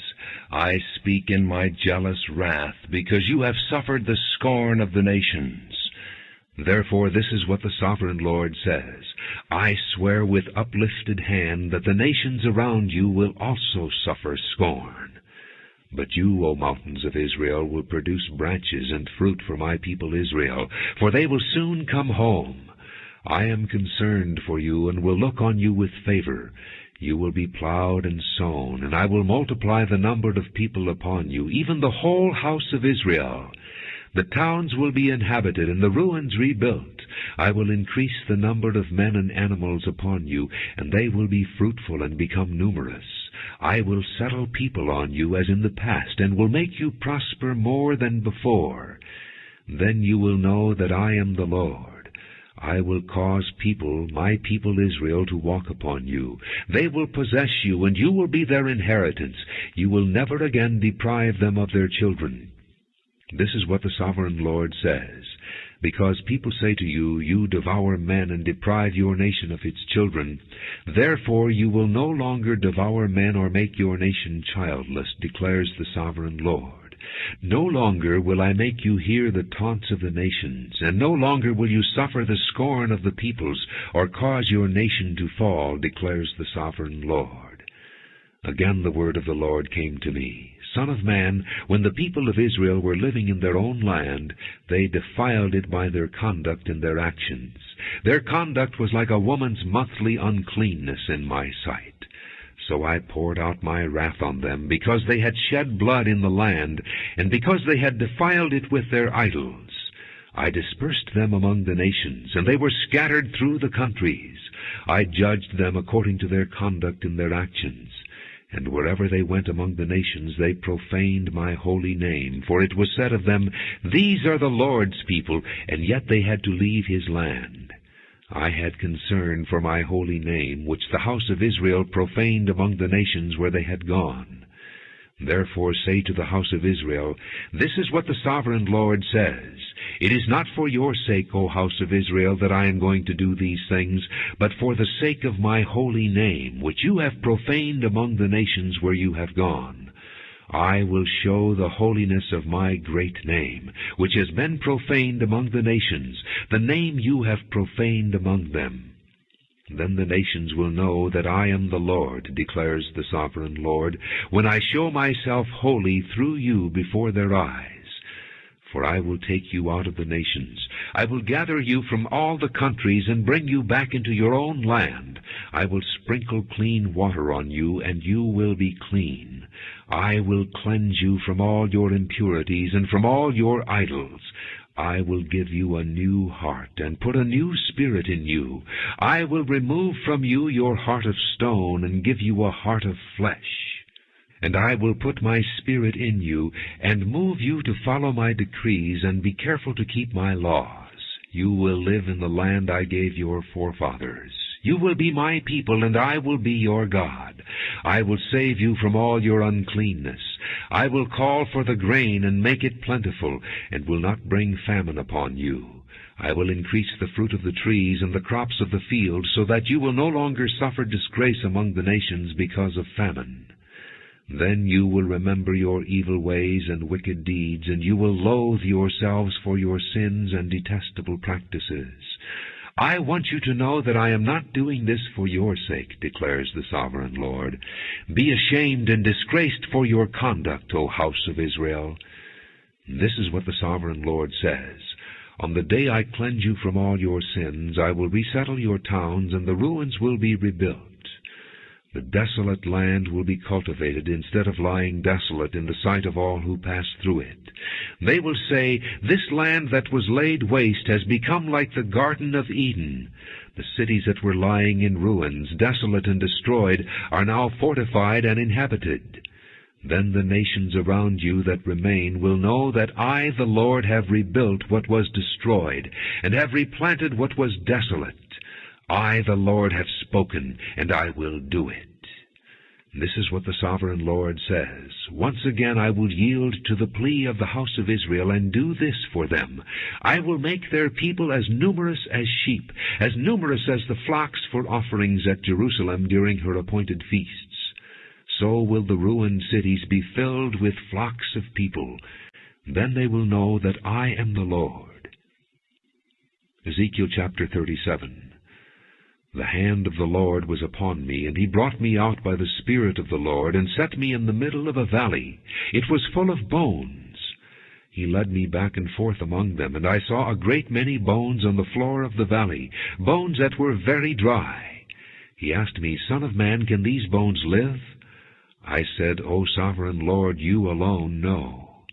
Then he said to me, Prophesy to these bones, and say to them, Dry bones, hear the word of the Lord. This is what the sovereign Lord says to these bones. I will make breath enter you, and you will come to life. I will attach tendons to you, and make flesh come upon you, and cover you with skin. I will put breath in you, and you will come to life. Then you will know that I am the Lord. So I prophesied as I was commanded, and as I was prophesying there was a noise, a rattling sound, and the bones came together, bone to bone. I looked, and tendons and flesh appeared on them, and skin covered them, but there was no breath in them. Then he said to me, Prophesy to the breath. Prophesy, Son of man, and say to it, This is what the sovereign Lord says. Come from the four winds, O breath, and breathe into these slain, that they may live. So I prophesied as he commanded me, and breath entered them. They came to life and stood up on their feet, a vast army. Then he said to me, Son of man, these bones are the whole house of Israel. They say, Our bones are dried up, and our hope is gone. We are cut off. Therefore prophesy, and say to them, This is what the sovereign Lord says. O my people, I am going to open your graves, and bring you up from them. I will bring you back to the land of Israel. Then you, my people, will know that I am the Lord, when I open your graves and bring you up from them. I will put my spirit in you, and you will live, and I will settle you in your own land. Then you will know that I, the Lord, have spoken, and I have done it, declares the Lord. The word of the Lord came to me, Son of man, take a stick of wood and write on it, belonging to Judah and the Israelites associated with him. Then take another stick of wood and write on it, Ephraim's stick, belonging to Joseph and all the house of Israel associated with him. Join them together into one stick, so that they will become one in your hand. When your countrymen ask you, Won't you tell us what you mean by this? Say to them, This is what the sovereign Lord says. I am going to take the stick of Joseph, which is in Ephraim's hand, and of the Israelite tribes associated with him, and join it to Judah's stick, making them a single stick of wood, and they will become one in my hand. Hold before their eyes the sticks you have written on, and say to them, This is what the sovereign Lord says. I will take the Israelites out of the nations where they have gone. I will gather them from all around, and bring them back into their own land. I will make them one nation in the land, on the mountains of Israel. There will be one king over all of them, and they will never again be two nations, or be divided into two kingdoms. They will no longer defile themselves with their idols and vile images, or with any of their offenses, for I will save them from all their sinful backsliding, and I will cleanse them. They will be my people, and I will be their God. My servant David will be king over them, and they will all have one shepherd. They will follow my laws and be careful to keep my decrees. They will live in the land I gave to my servant Jacob, the land where your fathers lived. They and their children and their children's children will live there forever, and David my servant will be their prince forever. I will make a covenant of peace with them. It will be an everlasting covenant. I will establish them and increase their numbers, and I will put my sanctuary among them forever. My dwelling place will be with them. I will be their God, and they will be my people. Then the nations will know that I, the Lord, make Israel holy, when my sanctuary is among them forever. Ezekiel chapter 38. The word of the Lord came to me. Son of man, set your face against Gog of the land of Magog, the chief prince of Meshech and Tubal. Prophesy against him, and say, This is what the sovereign Lord says. I am against you, O Gog, chief prince of Meshech and Tubal. I will turn you around, put hooks in your jaws, and bring you out with your whole army, your horses, your horsemen fully armed, and a great horde with large and small shields, all of them brandishing their swords. Persia, Cush, and Put will be with them, all with shields and helmets. Also Gomer with all its troops, and Beth Togarmah from the far north with all its troops, the many nations with you. Get ready, be prepared, you and all the hordes gathered about you, and take command of them. After many days you will be called to arms. In future years you will invade a land that has recovered from war, whose people were gathered from many nations to the mountains of Israel, which had long been desolate. They had been brought out from the nations, and now all of them live in safety. You and all your troops and the many nations with you will go up, advancing like a storm. You will be like a cloud covering the land. This is what the sovereign Lord says. On that day thoughts will come into your mind, and you will devise an evil scheme. You will say, I will invade a land of unwalled villages. I will attack a peaceful and unsuspecting people, all of them living without walls and without gates and bars. I will plunder and loot and turn my hand against the resettled ruins, and the people gathered from the nations, rich in livestock and goods, living at the center of the land. Sheba and Dedan and the merchants of Tarshish and all her villages will say to you, Have you come to plunder? Have you gathered your hordes to loot, to carry off silver and gold, to take away livestock and goods, and to seize much plunder? Therefore, Son of man, prophesy and say to Gog, This is what the sovereign Lord says. In that day, when my people Israel are living in safety, will you not take notice of it? You will come from your place in the far north, you and many nations with you, all of them riding on horses, a great horde, a mighty army. You will advance against my people Israel like a cloud that covers the land. In days to come, O Gog, I will bring you against my land, so that the nations may know me when I show myself holy through you before their eyes. This is what the sovereign Lord says. Are you not the one I spoke of in former days by my servants the prophets of Israel? At that time they prophesied for years that I would bring you against them. This is what will happen in that day. When Gog attacks the land of Israel, my hot anger will be aroused, declares the sovereign Lord. In my zeal and fiery wrath I declare that at that time there shall be a great earthquake in the land of Israel. The fish of the sea, the birds of the air, the beasts of the field, every creature that moves along the ground, and all the people on the face of the earth will tremble at my presence. The mountains will be overturned, the cliffs will crumble, and every wall will fall to the ground. I will summon a sword against Gog on all my mountains, declares the sovereign Lord. Every man's sword will be against his brother. I will execute judgment upon him with plague and bloodshed.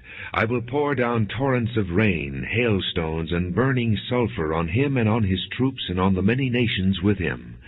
And so I will show my greatness and my holiness, and I will make myself known in the sight of many nations. Then they will know that I am the Lord. Ezekiel chapter 39. Son of man, prophesy against Gog, and say, This is what the sovereign Lord says.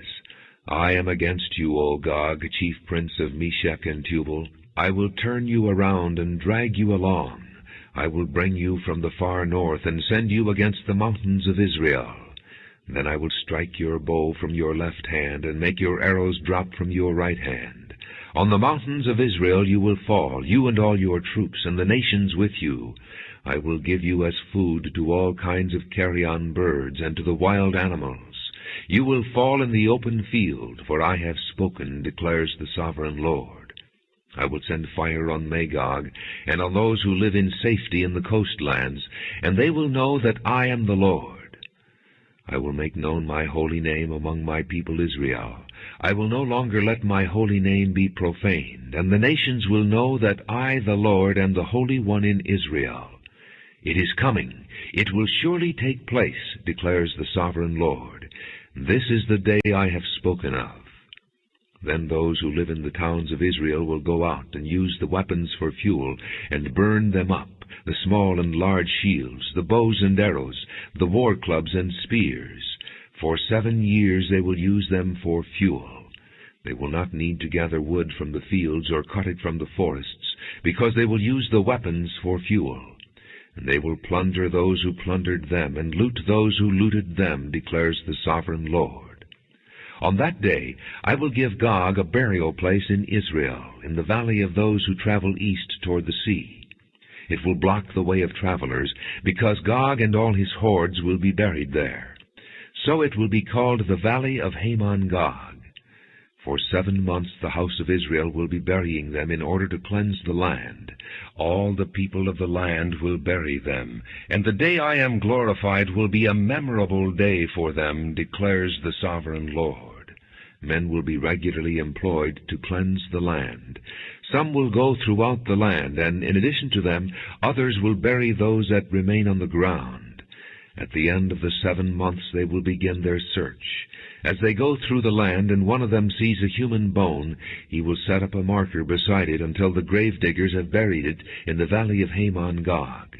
Also a town called Hamona will be there, and so they will cleanse the land. Son of man, this is what the sovereign Lord says. Call out to every kind of bird and all the wild animals. Assemble and come together from all around to the sacrifice I am preparing for you, the great sacrifice on the mountains of Israel. There you will eat flesh and drink blood. You will eat the flesh of mighty men, and drink the blood of the princes of the earth, as if they were rams and lambs, goats and bulls, all of them fattened animals from Bashan. At the sacrifice I am preparing for you, you will eat fat till you are glutted, and drink blood till you are drunk. At my table you will eat your fill of horses and riders, mighty men and soldiers of every kind, declares the sovereign Lord. I will display my glory among the nations, and all the nations will see the punishment I inflict, and the hand I lay upon them. From that day forward the house of Israel will know that I am the Lord their God, and the nations will know that the people of Israel went into exile for their sin, because they were unfaithful to me.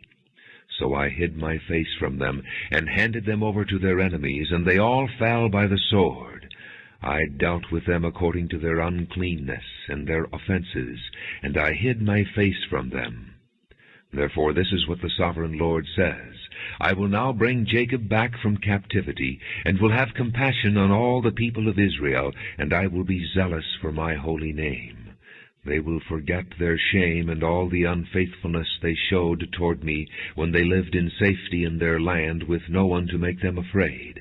When I have brought them back from the nations, and have gathered them from the countries of their enemies, I will show myself holy through them in the sight of many nations. Then they will know that I am the Lord their God. For though I sent them into exile among the nations, I will gather them to their own land, not leaving any behind. I will no longer hide my face from them, for I will pour out my Spirit on the house of Israel, declares the sovereign Lord. Ezekiel chapter 40. In the 25th year of our exile, at the beginning of the year, on the 10th of the month, in the 14th year after the fall of the city, on that very day the hand of the Lord was upon me, and he took me there. In visions of God he took me to the land of Israel, and set me on a very high mountain, on whose south side were some buildings that looked like a city.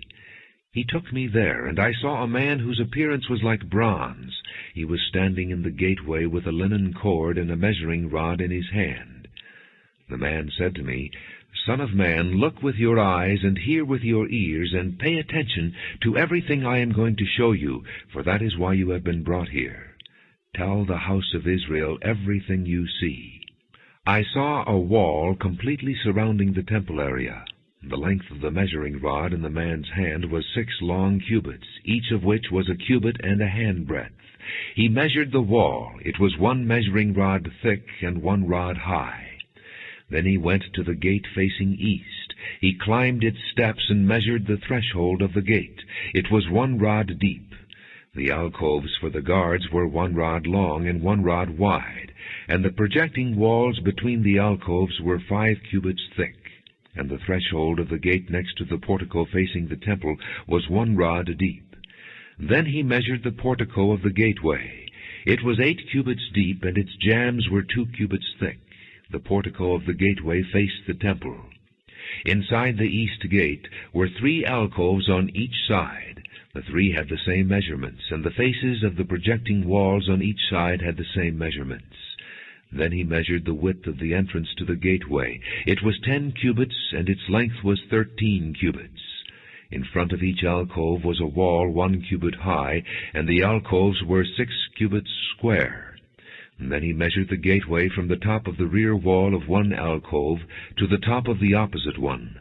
The distance was 25 cubits from 1 parapet opening to the opposite one. He measured along the faces of the projecting walls all around the inside of the gateway, 60 cubits. The measurement was up to the portico facing the courtyard. The distance from the entrance of the gateway to the far end of its portico was 50 cubits. The alcoves and the projecting walls inside the gateway were surmounted by narrow parapet openings all around, as was the portico. The openings all around faced inward. The faces of the projecting walls were decorated with palm trees. Then he brought me into the outer court. There I saw some rooms and a pavement that had been constructed all around the court. There were 30 rooms along the pavement. It abutted the sides of the gateways and was as wide as they were long. This was the lower pavement. Then he measured the distance from the inside of the lower gateway to the outside of the inner court. It was 100 cubits on the east side as well as on the north. And then he measured the length and width of the gate facing north, leading into the outer court. Its alcoves, 3 on each side, its projecting walls, and its portico had the same measurements as those of the first gateway. It was 50 cubits long and 25 cubits wide. Its openings, its portico, and its palm tree decorations had the same measurements as those of the gate facing east. 7 steps led up to it, with its portico opposite them. There was a gate to the inner court facing the north gate, just as there was on the east. He measured from 1 gate to the opposite one. It was 100 cubits. Then he led me to the south side, and I saw a gate facing south. He measured its jambs and its portico, and they had the same measurements as the others. The gateway and its portico had narrow openings all around, like the openings of the others. It was 50 cubits long and 25 cubits wide. 7 steps led up to it, with its portico opposite them. It had palm tree decorations on the faces of the projecting walls on each side. The inner court also had a gate facing south, and he measured from this gate to the outer gate on the south side. It was 100 cubits. Then he brought me into the inner court through the south gate, and he measured the south gate. It had the same measurements as the others. Its alcoves, its projecting walls, and its portico had the same measurements as the others.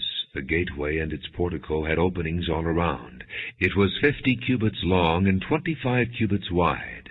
And the porticos of the gateways around the inner court were 25 cubits wide and 5 cubits deep. Its portico faced the outer court. Palm trees decorated its jambs, and 8 steps led up to it. Then he brought me to the inner court on the east side, and he measured the gateway. It had the same measurements as the others. Its alcoves, its projecting walls, and its portico had the same measurements as the others. The gateway and its portico had openings all around. It was 50 cubits long and 25 cubits wide. Its portico faced the outer court. Palm trees decorated the jambs on either side, and 8 steps led up to it. Then he brought me to the north gate and measured it.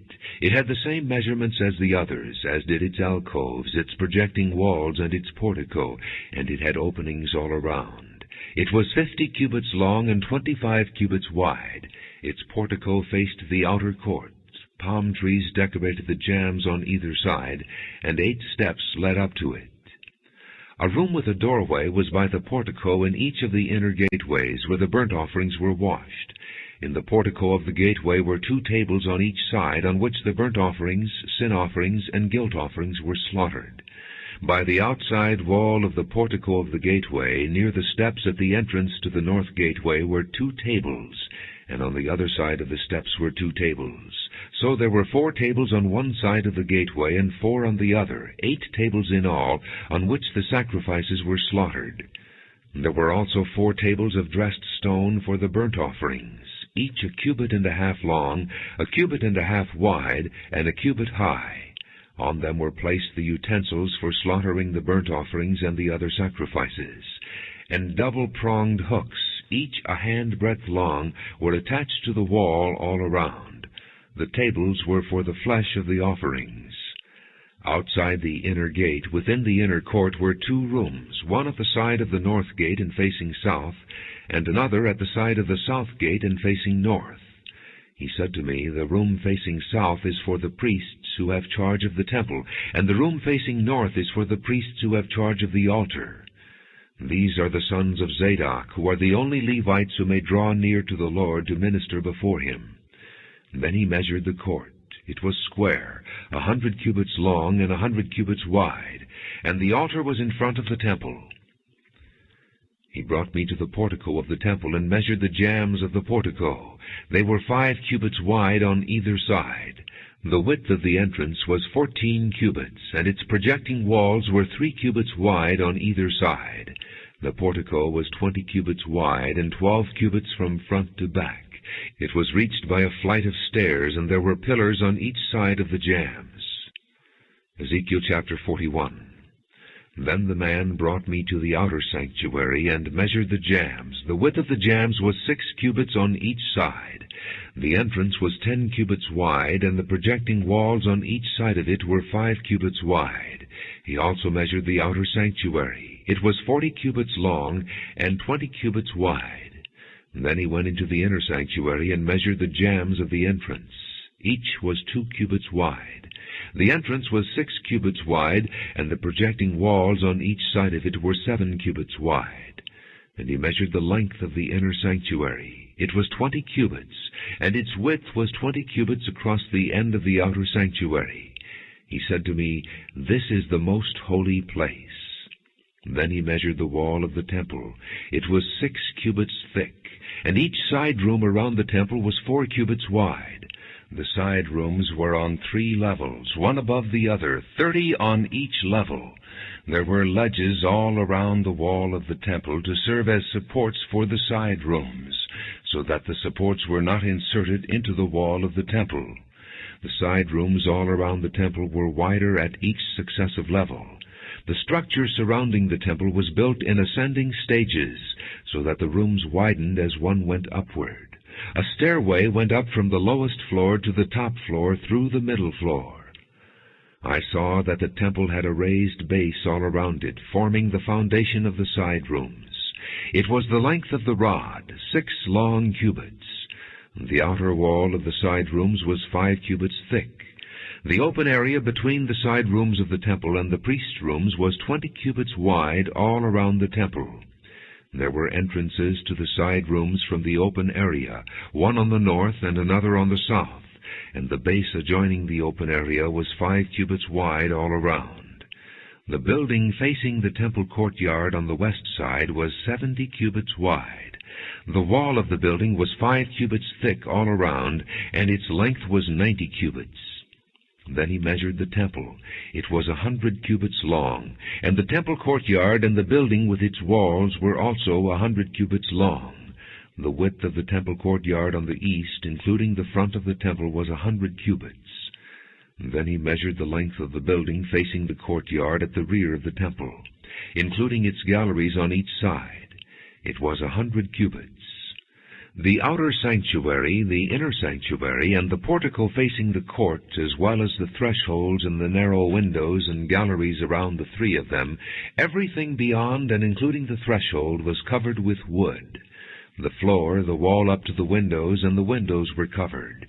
In the space above the outside of the entrance to the inner sanctuary, and on the walls at regular intervals all around the inner and outer sanctuary, were carved cherubim and palm trees.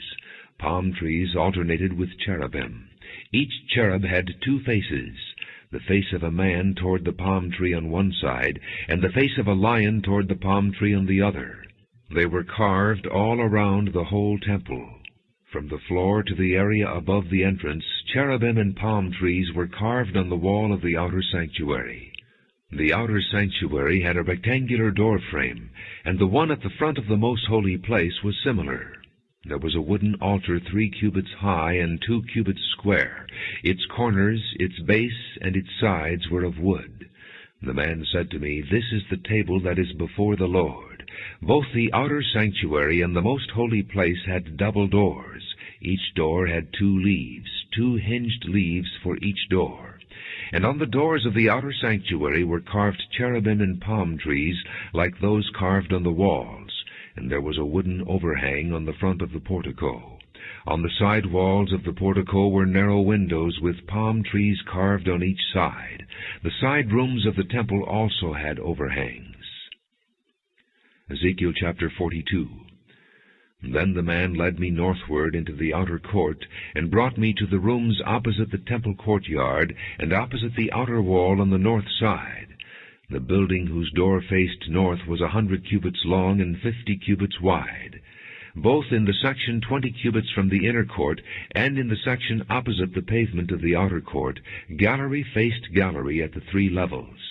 In front of the rooms was an inner passageway 10 cubits wide and 100 cubits long.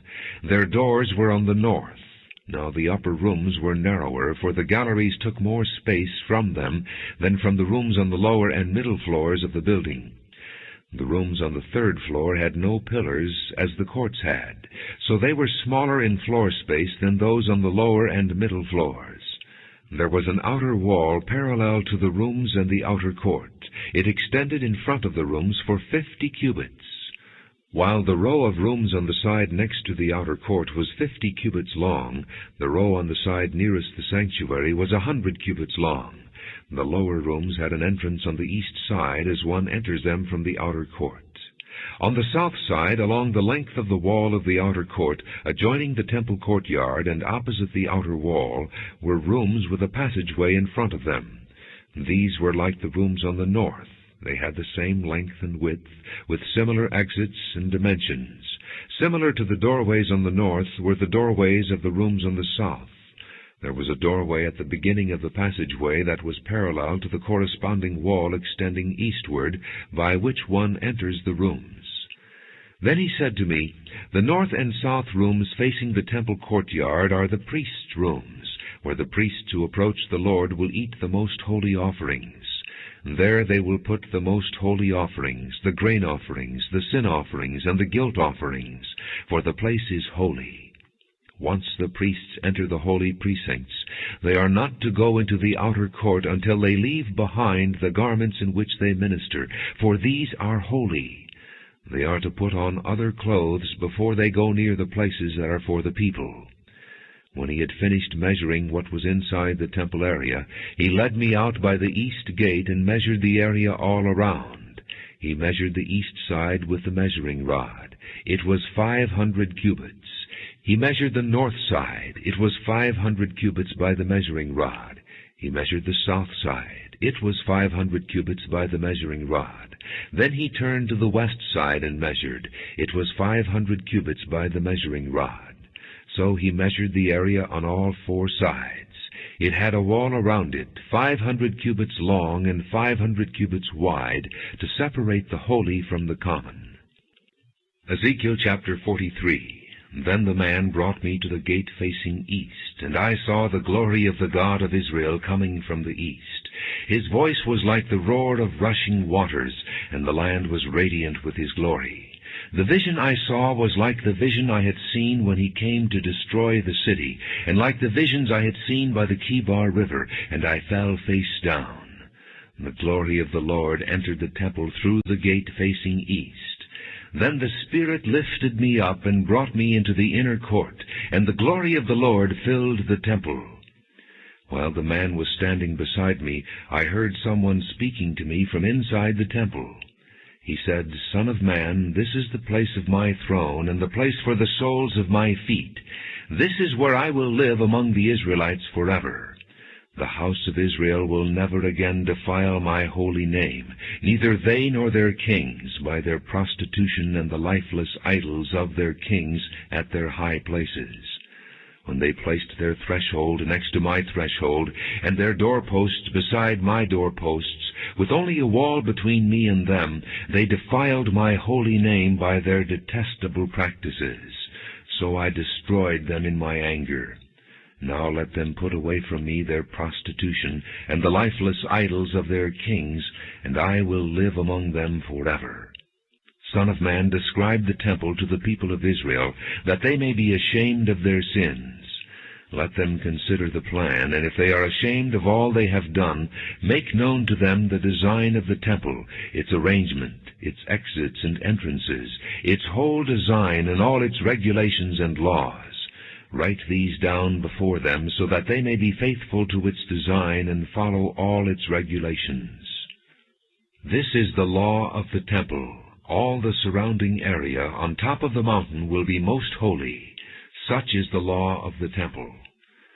These are the measurements of the altar in long cubits, that cubit being a cubit and a handbreadth.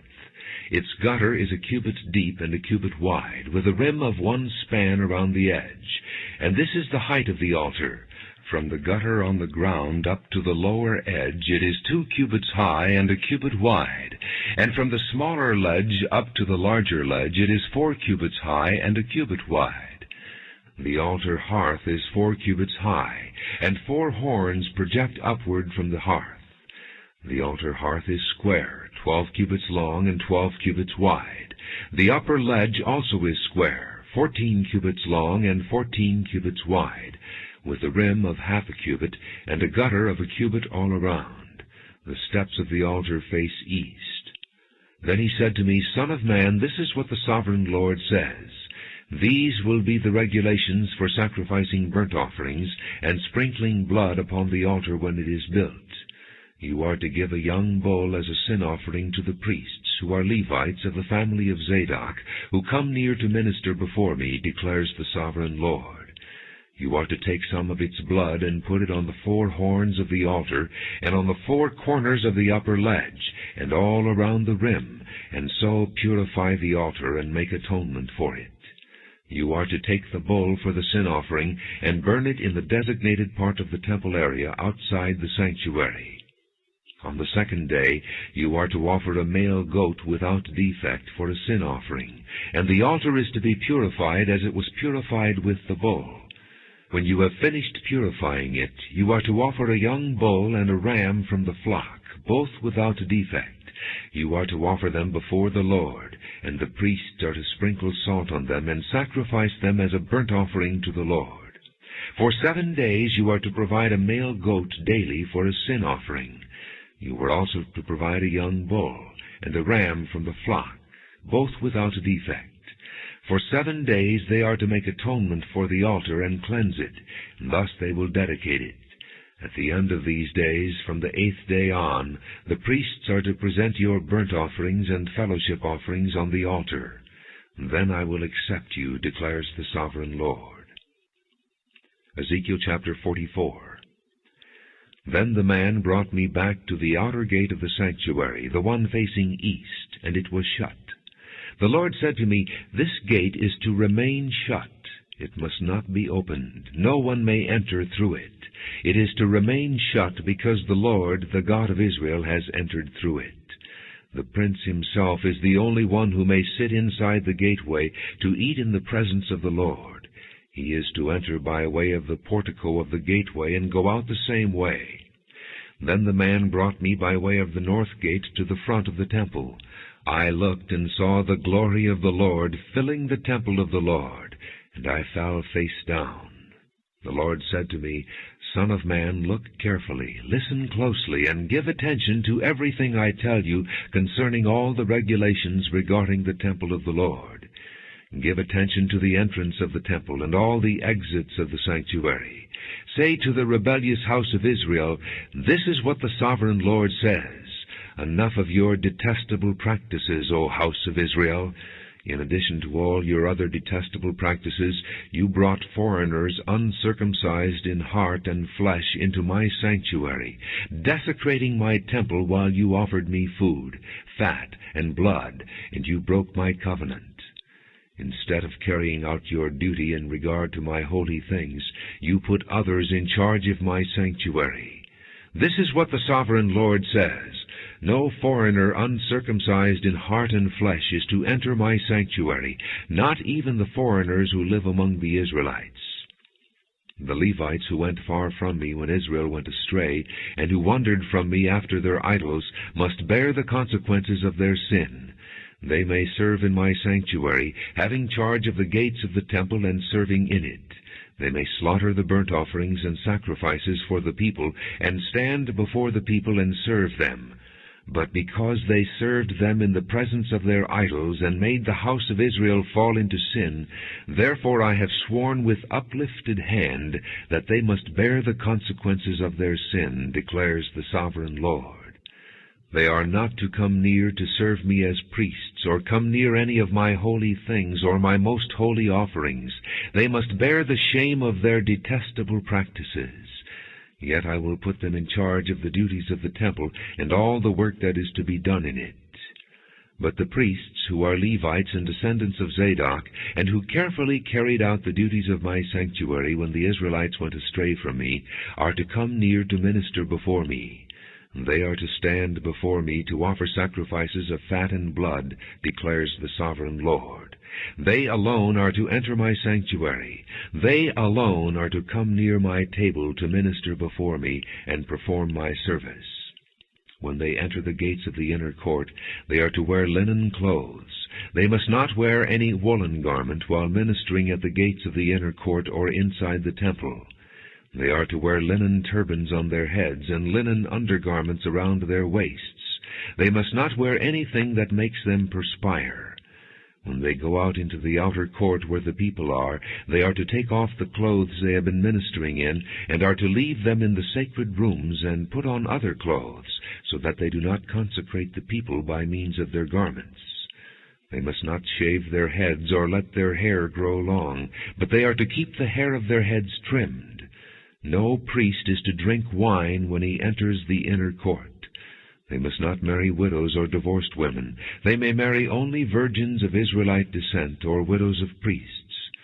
They are to teach my people the difference between the holy and the common, and show them how to distinguish between the unclean and the clean. In any dispute, the priests are to serve as judges, and decide it according to my ordinances. They are to keep my laws and my decrees for all my appointed feasts, and they are to keep my Sabbaths holy. A priest must not defile himself by going near a dead person. However, if the dead person was his father or mother, son or daughter, brother or unmarried sister, then he may defile himself. After he is cleansed, he must wait 7 days. On the day he goes into the inner court of the sanctuary to minister in the sanctuary, he is to offer a sin offering for himself, declares the sovereign Lord. I am to be the only inheritance the priests have.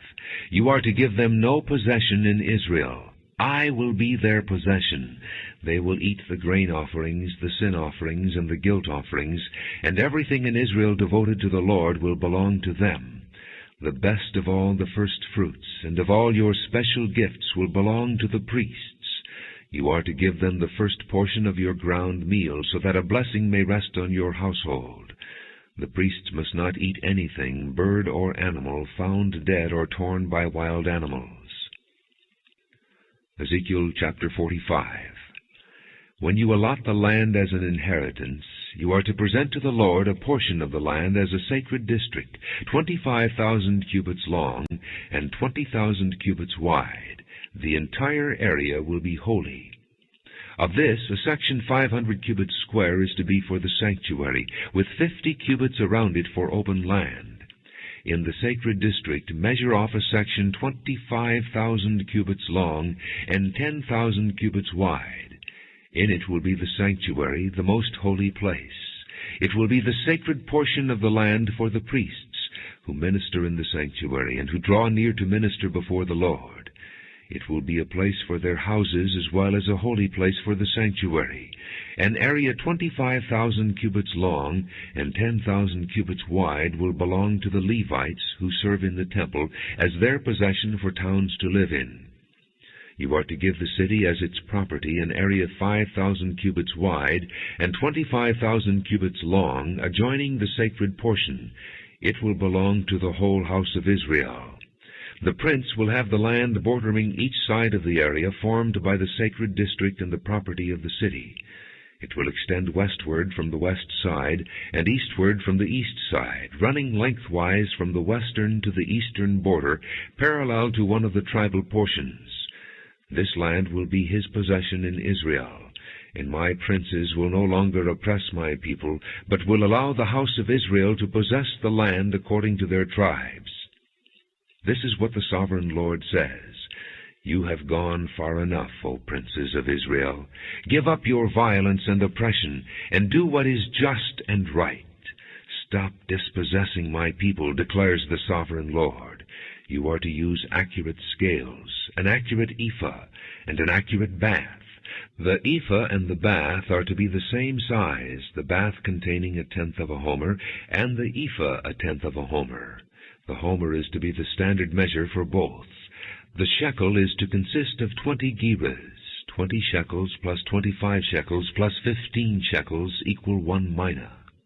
This is the special gift you are to offer, 1/6 of an ephah from each homer of wheat, and 1/6 of an ephah from each homer of barley.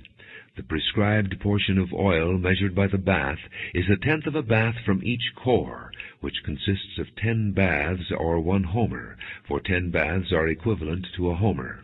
Also 1 sheep is to be taken from every flock of 200 from the well-watered pastures of Israel.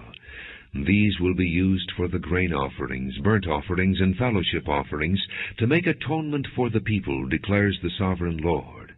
All the people of the land will participate in this special gift for the use of the prince in Israel. It will be the duty of the prince to provide the burnt offerings, grain offerings, and drink offerings at the festivals, the new moons, and the Sabbaths, at all the appointed feasts of the house of Israel. He will provide the sin offerings, grain offerings, burnt offerings, and fellowship offerings, to make atonement for the house of Israel. This is what the sovereign Lord says. In the first month, on the first day, you are to take a young bull without defect, and purify the sanctuary.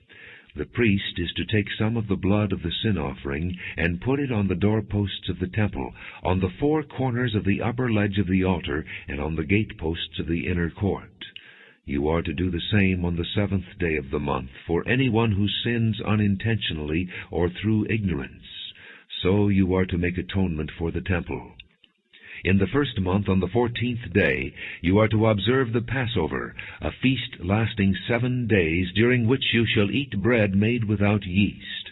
On that day the prince is to provide a bull as a sin offering for himself and for all the people of the land. Every day during the 7 days of the feast, he is to provide 7 bulls and 7 rams without defect as a burnt offering to the Lord, and a male goat for a sin offering. He is to provide as a grain offering an ephah for each bull and an ephah for each ram, along with a hin of oil for each ephah. During the 7 days of the feast, which begins in the 7th month on the 15th day, he is to make the same provision for sin offerings, burnt offerings, grain offerings, and oil. Ezekiel chapter 46. This is what the sovereign Lord says. The gate of the inner court facing east is to be shut on the 6 working days, but on the Sabbath day and on the day of the new moon it is to be opened. The prince is to enter from the outside through the portico of the gateway and stand by the gatepost. The priests are to sacrifice his burnt offering and his fellowship offerings. He is to worship at the threshold of the gateway and then go out, but the gate will not be shut until evening. On the Sabbaths and new moons, the people of the land are to worship in the presence of the Lord at the entrance to that gateway. The burnt offering the prince brings to the Lord on the Sabbath day is to be 6 male lambs and a ram, all without defect. The grain offering given with the ram is to be an ephah, and the grain offering with the lambs is to be as much as he pleases, along with a hin of oil for each ephah. On the day of the new moon he is to offer a young bull, 6 lambs, and a ram, all without defect. He is to provide as a grain offering 1 ephah with the bull, 1 ephah with the ram, and with the lambs as much as he wants to give, along with a hin of oil with each ephah. When the prince enters, he is to go in through the portico of the gateway, and he is to come out the same way. When the people of the land come before the Lord at the appointed feasts, whoever enters by the north gate to worship is to go out the south gate, and whoever enters by the south gate is to go out the north gate. No one is to return through the gate by which he entered, but each is to go out the opposite gate. The prince is to be among them, going in when they go in, and going out when they go out. At the festivals and the appointed feasts, the grain offering is to be an ephah with a bull, and ephah with a ram, and with the lambs as much as one pleases, along with a hin of oil for each ephah. When the prince provides a freewill offering to the Lord, whether a burnt offering or fellowship offerings, the gate facing east is to be opened for him. He shall offer his burnt offering or his fellowship offerings as he does on the Sabbath day. Then he shall go out, and after he has gone out, the gate will be shut.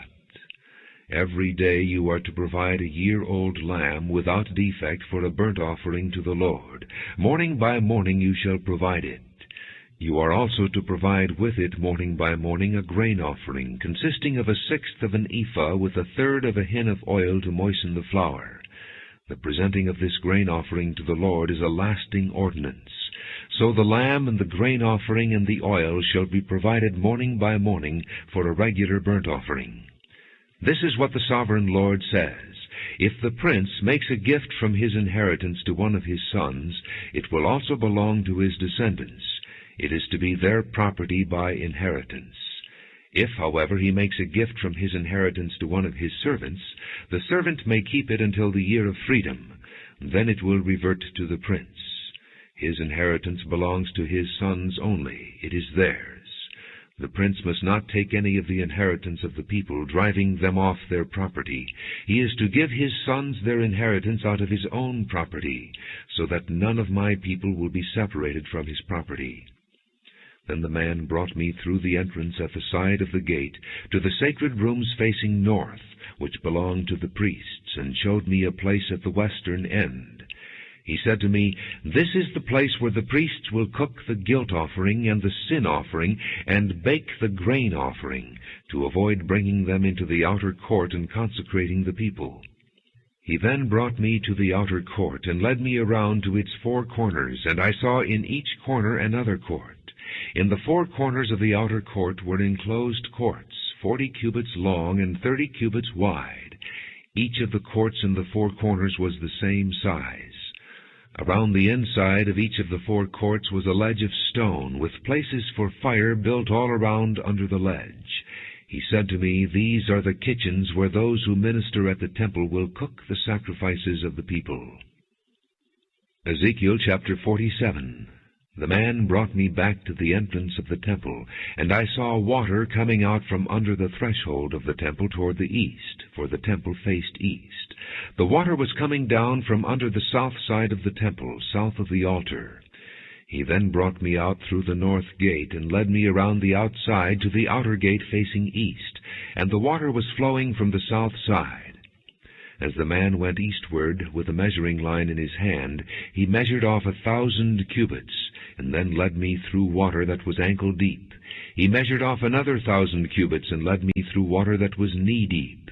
He measured off another 1,000, and led me through water that was up to the waist. He measured off another 1,000, but now it was a river that I could not cross, because the water had risen and was deep enough to swim in, a river that no one could cross.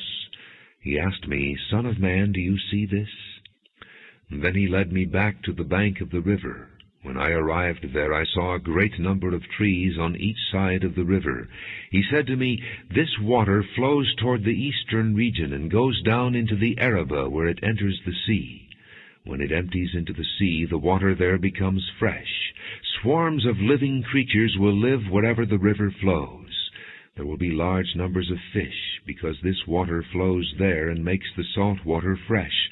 So where the river flows, everything will live. Fishermen will stand along the shore. From En-Gedi to En-Eglaim there will be places for spreading nets. The fish will be of many kinds, like the fish of the great sea, but the swamps and marshes will not become fresh. They will be left for salt. Fruit trees of all kinds will grow on both banks of the river. Their leaves will not wither, nor will their fruit fail. Every month they will bear, because the water from the sanctuary flows to them. Their fruit will serve for food, and their leaves for healing. This is what the Sovereign Lord says. These are the boundaries by which you are to divide the land for an inheritance among the 12 tribes of Israel, with 2 portions for Joseph. You are to divide it equally among them. Because I swore with uplifted hand to give it to your forefathers, this land will become your inheritance. This is to be the boundary of the land. On the north side it will run from the great sea by the Hethlon road past Lebo-Hamath to Zedad, Berotha, and Sibrium, which lies on the border between Damascus and Hamath, as far as Hazer-Hatticon, which is on the border of Hauran. The boundary will extend from the sea to Hazar-Enan, along the northern border of Damascus, with the border of Hamath to the north. This will be the north boundary. On the east side the boundary will run between Hauran and Damascus, along the Jordan between Gilead and the land of Israel, to the eastern sea and as far as Tamar. This will be the east boundary. On the south side it will run from Tamar as far as the waters of Meribah Kadesh, then along the Wadi of Egypt to the Great Sea. This will be the south boundary. On the west side the Great Sea will be the boundary to a point opposite Lebo-Hamath. This will be the west boundary. You are to distribute this land among yourselves according to the tribes of Israel. You are to allot it as an inheritance for yourselves and for the aliens who have settled among you and who have children. You are to consider them as native-born Israelites. Along with you they are to be allotted an inheritance among the tribes of Israel. In whatever tribe the alien settles, there you are to give him his inheritance, declares the Sovereign Lord. Ezekiel chapter 48. These are the tribes listed by name. At the northern frontier Dan will have 1 portion. It will follow the Hethlon road to Lebo-Hamath. Hazar-Enan and the northern border of Damascus next to Hamath will be part of its border from the east side to the west side. Asher will have 1 portion. It will border the territory of Dan from east to west. Naphtali will have 1 portion. It will border the territory of Asher from east to west. Manasseh will have 1 portion. It will border the territory of Naphtali from east to west.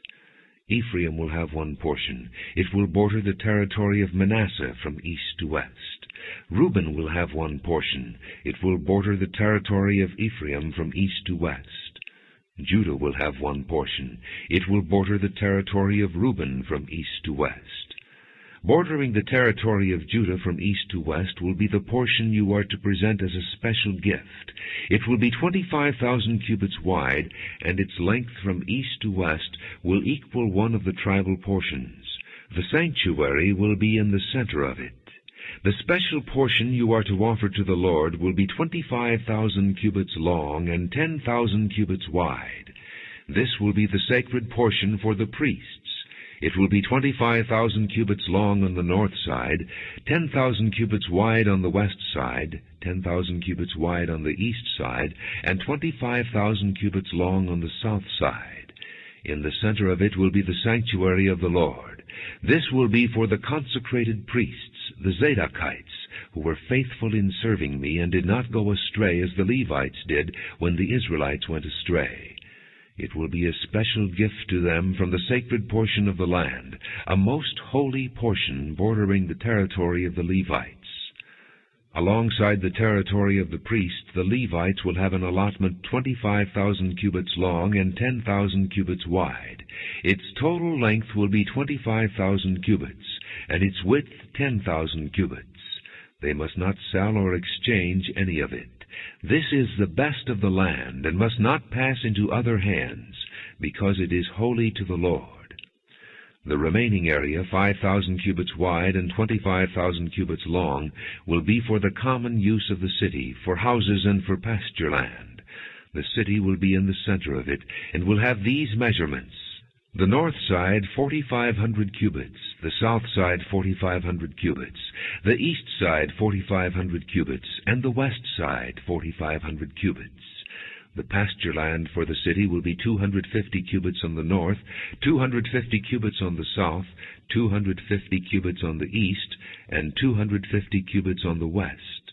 What remains of the area bordering on the sacred portion and running the length of it will be 10,000 cubits on the east side and 10,000 cubits on the west side. Its produce will supply food for the workers of the city. The workers from the city who farm it will come from all the tribes of Israel. The entire portion will be a square, 25,000 cubits on each side. As a special gift you will set aside the sacred portion along with the property of the city. What remains on both sides of the area formed by the sacred portion and the city property will belong to the prince. It will extend eastward from the 25,000 cubits of the sacred portion to the eastern border, and westward from the 25,000 cubits to the western border. Both these areas running the length of the tribal portions will belong to the prince, and the sacred portion with the temple sanctuary will be in the center of them. So the property of the Levites and the property of the city will lie in the center of the area that belongs to the prince. The area belonging to the prince will lie between the border of Judah and the border of Benjamin. As for the rest of the tribes, Benjamin will have one portion. It will extend from the east side to the west side. Simeon will have one portion. It will border the territory of Benjamin from east to west. Issachar will have one portion. It will border the territory of Simeon from east to west. Zebulun will have one portion. It will border the territory of Issachar from east to west. Gad will have one portion. It will border the territory of Zebulun from east to west. The southern boundary of Gad will run south from Tamar to the waters of Meribah Kadesh, then along the Wadi of Egypt to the Great Sea. This is the land you are to allot as an inheritance to the tribes of Israel, and these will be their portions, declares the sovereign Lord.